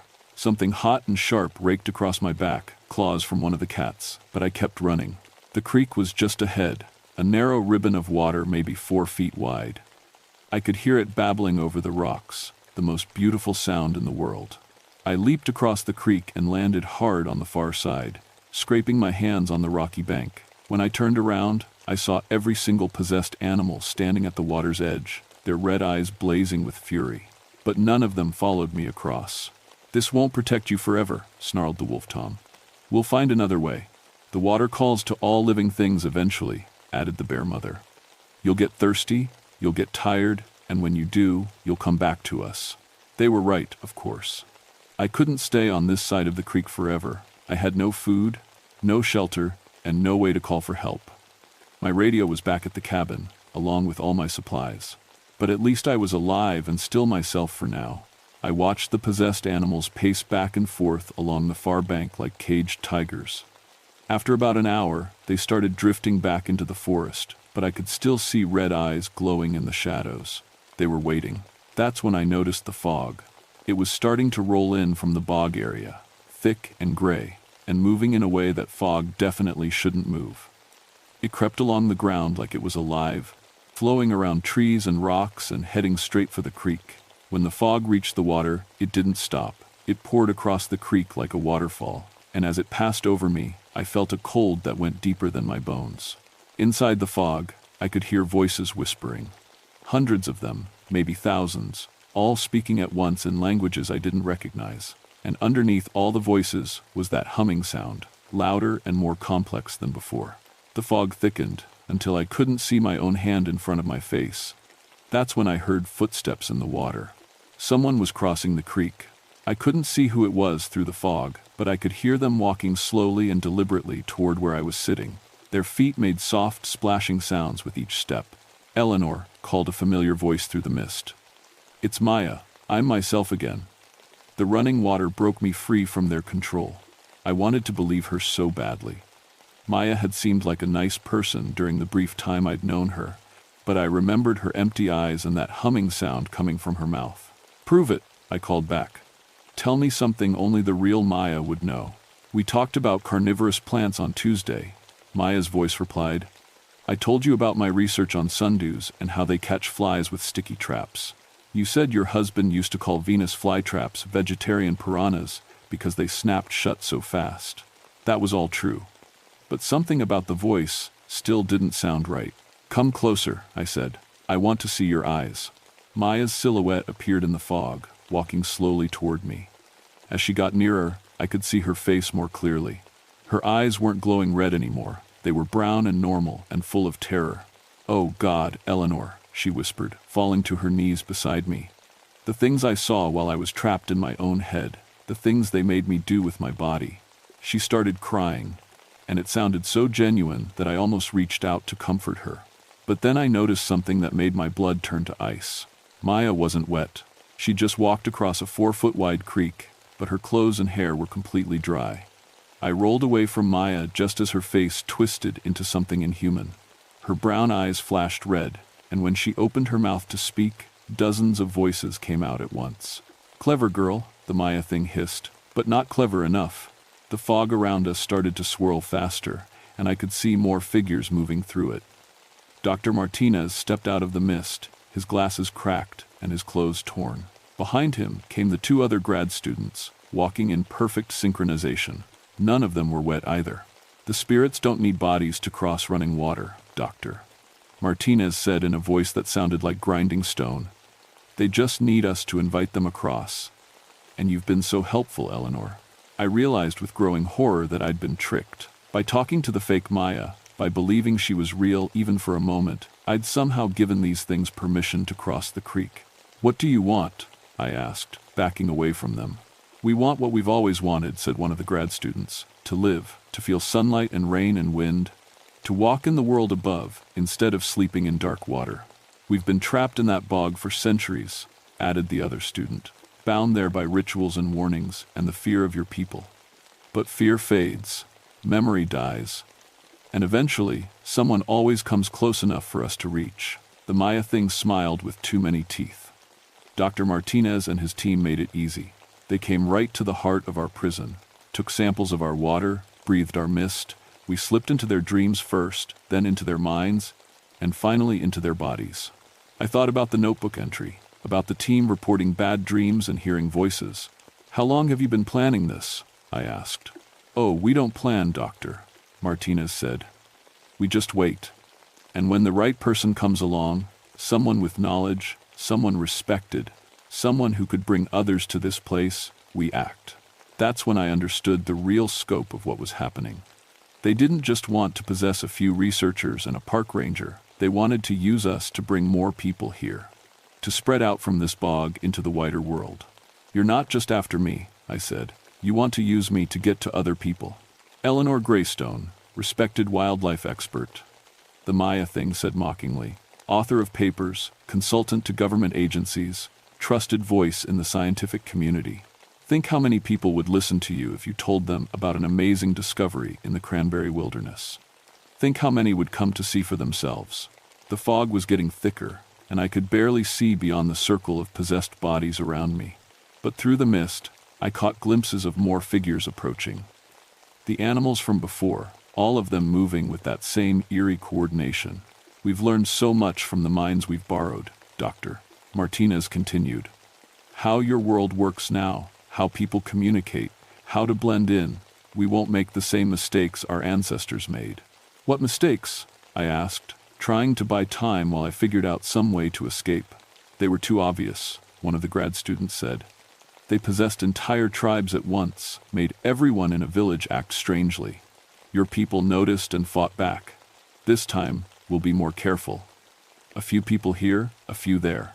Slow and steady, until we control enough minds to make resistance impossible." The fog pressed in closer, and I felt that bone-deep cold again. Through the mist, I could hear other voices joining the conversation. Some human, some animal, all speaking in perfect unison. "We'll be park rangers and scientists and government officials. We'll be trusted voices recommending that people visit this beautiful wilderness area." We'll be tour guides leading groups to the most interesting parts of the bog, and one by one, we'll grow stronger. I was completely surrounded now, with nowhere left to run. The creek that had protected me was useless, with the spirits already on my side of the water. My flares were gone, my tranquilizer gun was worse than useless, and I was outnumbered 100-1. But then I remembered something else my grandmother had told me about cursed places. "You made one mistake," I said. The circle of possessed bodies stopped moving. "Doctor." Martinez tilted his head like a curious bird.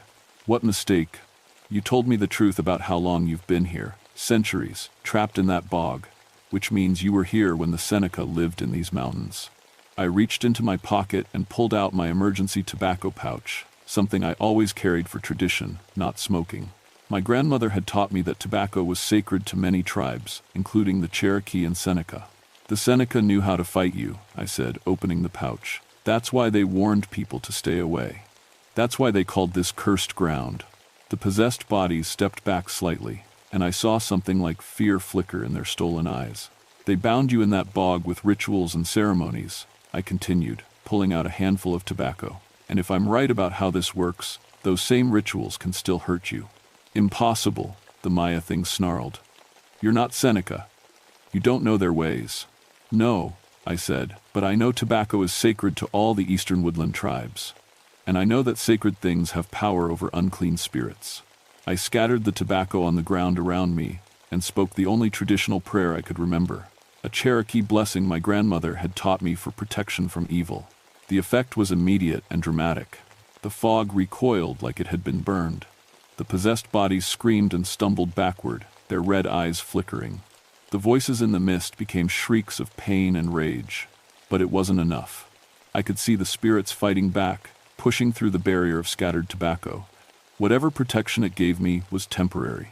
"You cannot banish us with a handful of leaves," Dr. Martinez said, though his voice was strained now. "We are too strong, and there are too many of us." He was right. I needed something more powerful than a few pinches of tobacco. I needed a real ceremony, conducted by someone who actually knew what they were doing. But maybe I didn't need to banish them. Maybe I just needed to trap them again. I thought about the bog, about that pool of black water where I'd seen the shadow rising. If the spirits had been bound there before, maybe they could be bound there again. "You want my body so badly?" I said, backing toward the direction of the bog pool. "Come and take it." I turned and ran through the fog, following the sound of bubbling water. Behind me, I could hear every possessed creature in the forest giving chase, their feet pounding the ground like thunder. I reached the edge of the black pool and stopped, turning to face the horde of red eyes emerging from the mist. "Here I am," I called. "Come and get me." The spirits in their stolen bodies approached more carefully now, sensing a trap but unable to resist the lure of a new host so close to their source of power. "You cannot escape us here," Dr. Martinez said as he reached the pool's edge. "This is our place, our heart. Here, we are strongest." "I know," I said, and then I pulled the pin on my last emergency flare and threw it into the black water. The entire pool exploded in light and flame. The flare hit the black water and sank about 3 feet before the chemicals ignited. What happened next was like watching a gas tank explode. The bog was full of methane, natural gas that had been building up for decades in the deep, oxygen-poor water. When the flare set it off, the explosion lifted a geyser of burning liquid 50 feet into the air. Every possessed creature around the pool screamed at once, a sound like breaking glass mixed with wind through a graveyard. The red eyes flickered wildly, then went dark. Bodies collapsed everywhere, Dr. Martinez and his students, Maya, dozens of animals, all of them hitting the ground like puppet strings had been cut. The fog evaporated instantly, burned away by the heat and light.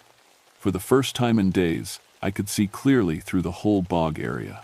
The pool itself was on fire, burning like a torch in the center of the wilderness. Black smoke poured up into the sky, visible for miles in every direction. And floating on the surface of the flaming water, I could see the shadow thing writhing in agony before it dissolved into nothing. I checked on the people first. Dr. Martinez and his students were unconscious but breathing. Their eyes had returned to normal colors, and they seemed to be sleeping peacefully instead of that awful empty staring. Maya was awake and herself again, though confused and terrified. "What happened?" she asked, sitting up slowly. I remember setting up camp, and then, nothing, like I was dreaming for days. I helped her to her feet and looked around at all the animals scattered across the ground. Most of them were getting up too, shaking their heads like they were waking from a deep sleep. A few looked at me with normal animal caution before disappearing into the forest. The pool burned for 3 more hours before the fire finally died out. When the flames were gone, there was nothing left but a crater filled with clean, clear water. The rescue team found us that evening, following the smoke. They helicoptered out Dr. Martinez and his students, who all recovered completely with no memory of being possessed. The official report said they'd gotten lost in the fog and suffered from exposure and dehydration. I never told anyone the real story. Who would believe it? But I made some changes after that. I studied everything I could find about Seneca spiritual practices and the history of the bog. I learned that there had been incidents here before. The 1,922nd logging camp disaster was just the most recent. Every 40 or 50 years, something would happen. People would disappear or act strange, and then the trouble would stop for decades. I think the spirits needed time to rebuild their strength after each attempt to escape their prison. The methane explosion had sent them back where they came from, but I knew it wasn't permanent. I quit my job with the Park Service and became something like a spiritual guardian of the area. Working with Seneca elders who remembered the old stories, I learned to perform the ceremonies that keep the bog sealed. Every month, I hike out there and renew the protective rituals. The government drained the bog officially in 1982, claiming environmental contamination. They built a concrete dam and diverted the water flow, turning the whole area into dry land. But I know that's not enough. As long as people remember this place exists, someone will eventually come looking for it again. That's why I'm telling this story now. Not because I want people to believe in spirits and curses, though I do hope you'll take the old warnings seriously, but because I want them to stay away. There are signs posted now around the old bog area. Danger, unstable ground, toxic soil, no entry, protected wildlife habitat, access forbidden. Most people respect those signs, but every few years, someone doesn't. Hikers, looking for adventure, researchers studying the unique ecosystem, teenagers on dares. And sometimes those people come back changed, with red glints in their eyes and voices that don't quite sound right. When that happens, I know what to do. I've become something my grandmother would have recognized, a keeper of dangerous knowledge, a guardian standing between the world of normal people and the old hungers that sleep in dark places. The spirits in the bog weren't destroyed by fire and concrete. They were just forced to wait longer, to be more careful, to find new ways of calling people to them. And they're still calling. Last month, a travel blogger wrote an article about hidden gems of West Virginia wilderness that mentioned the mysterious drained bog with unique geological features near Cranberry Glades. 3 people have already contacted the Park Service asking for directions. I'll be watching for them. I always am. Because some places are meant to stay empty, and some hungers are meant to stay unfed. And the mountain's madness never really dies. It just waits for the next chance to spread.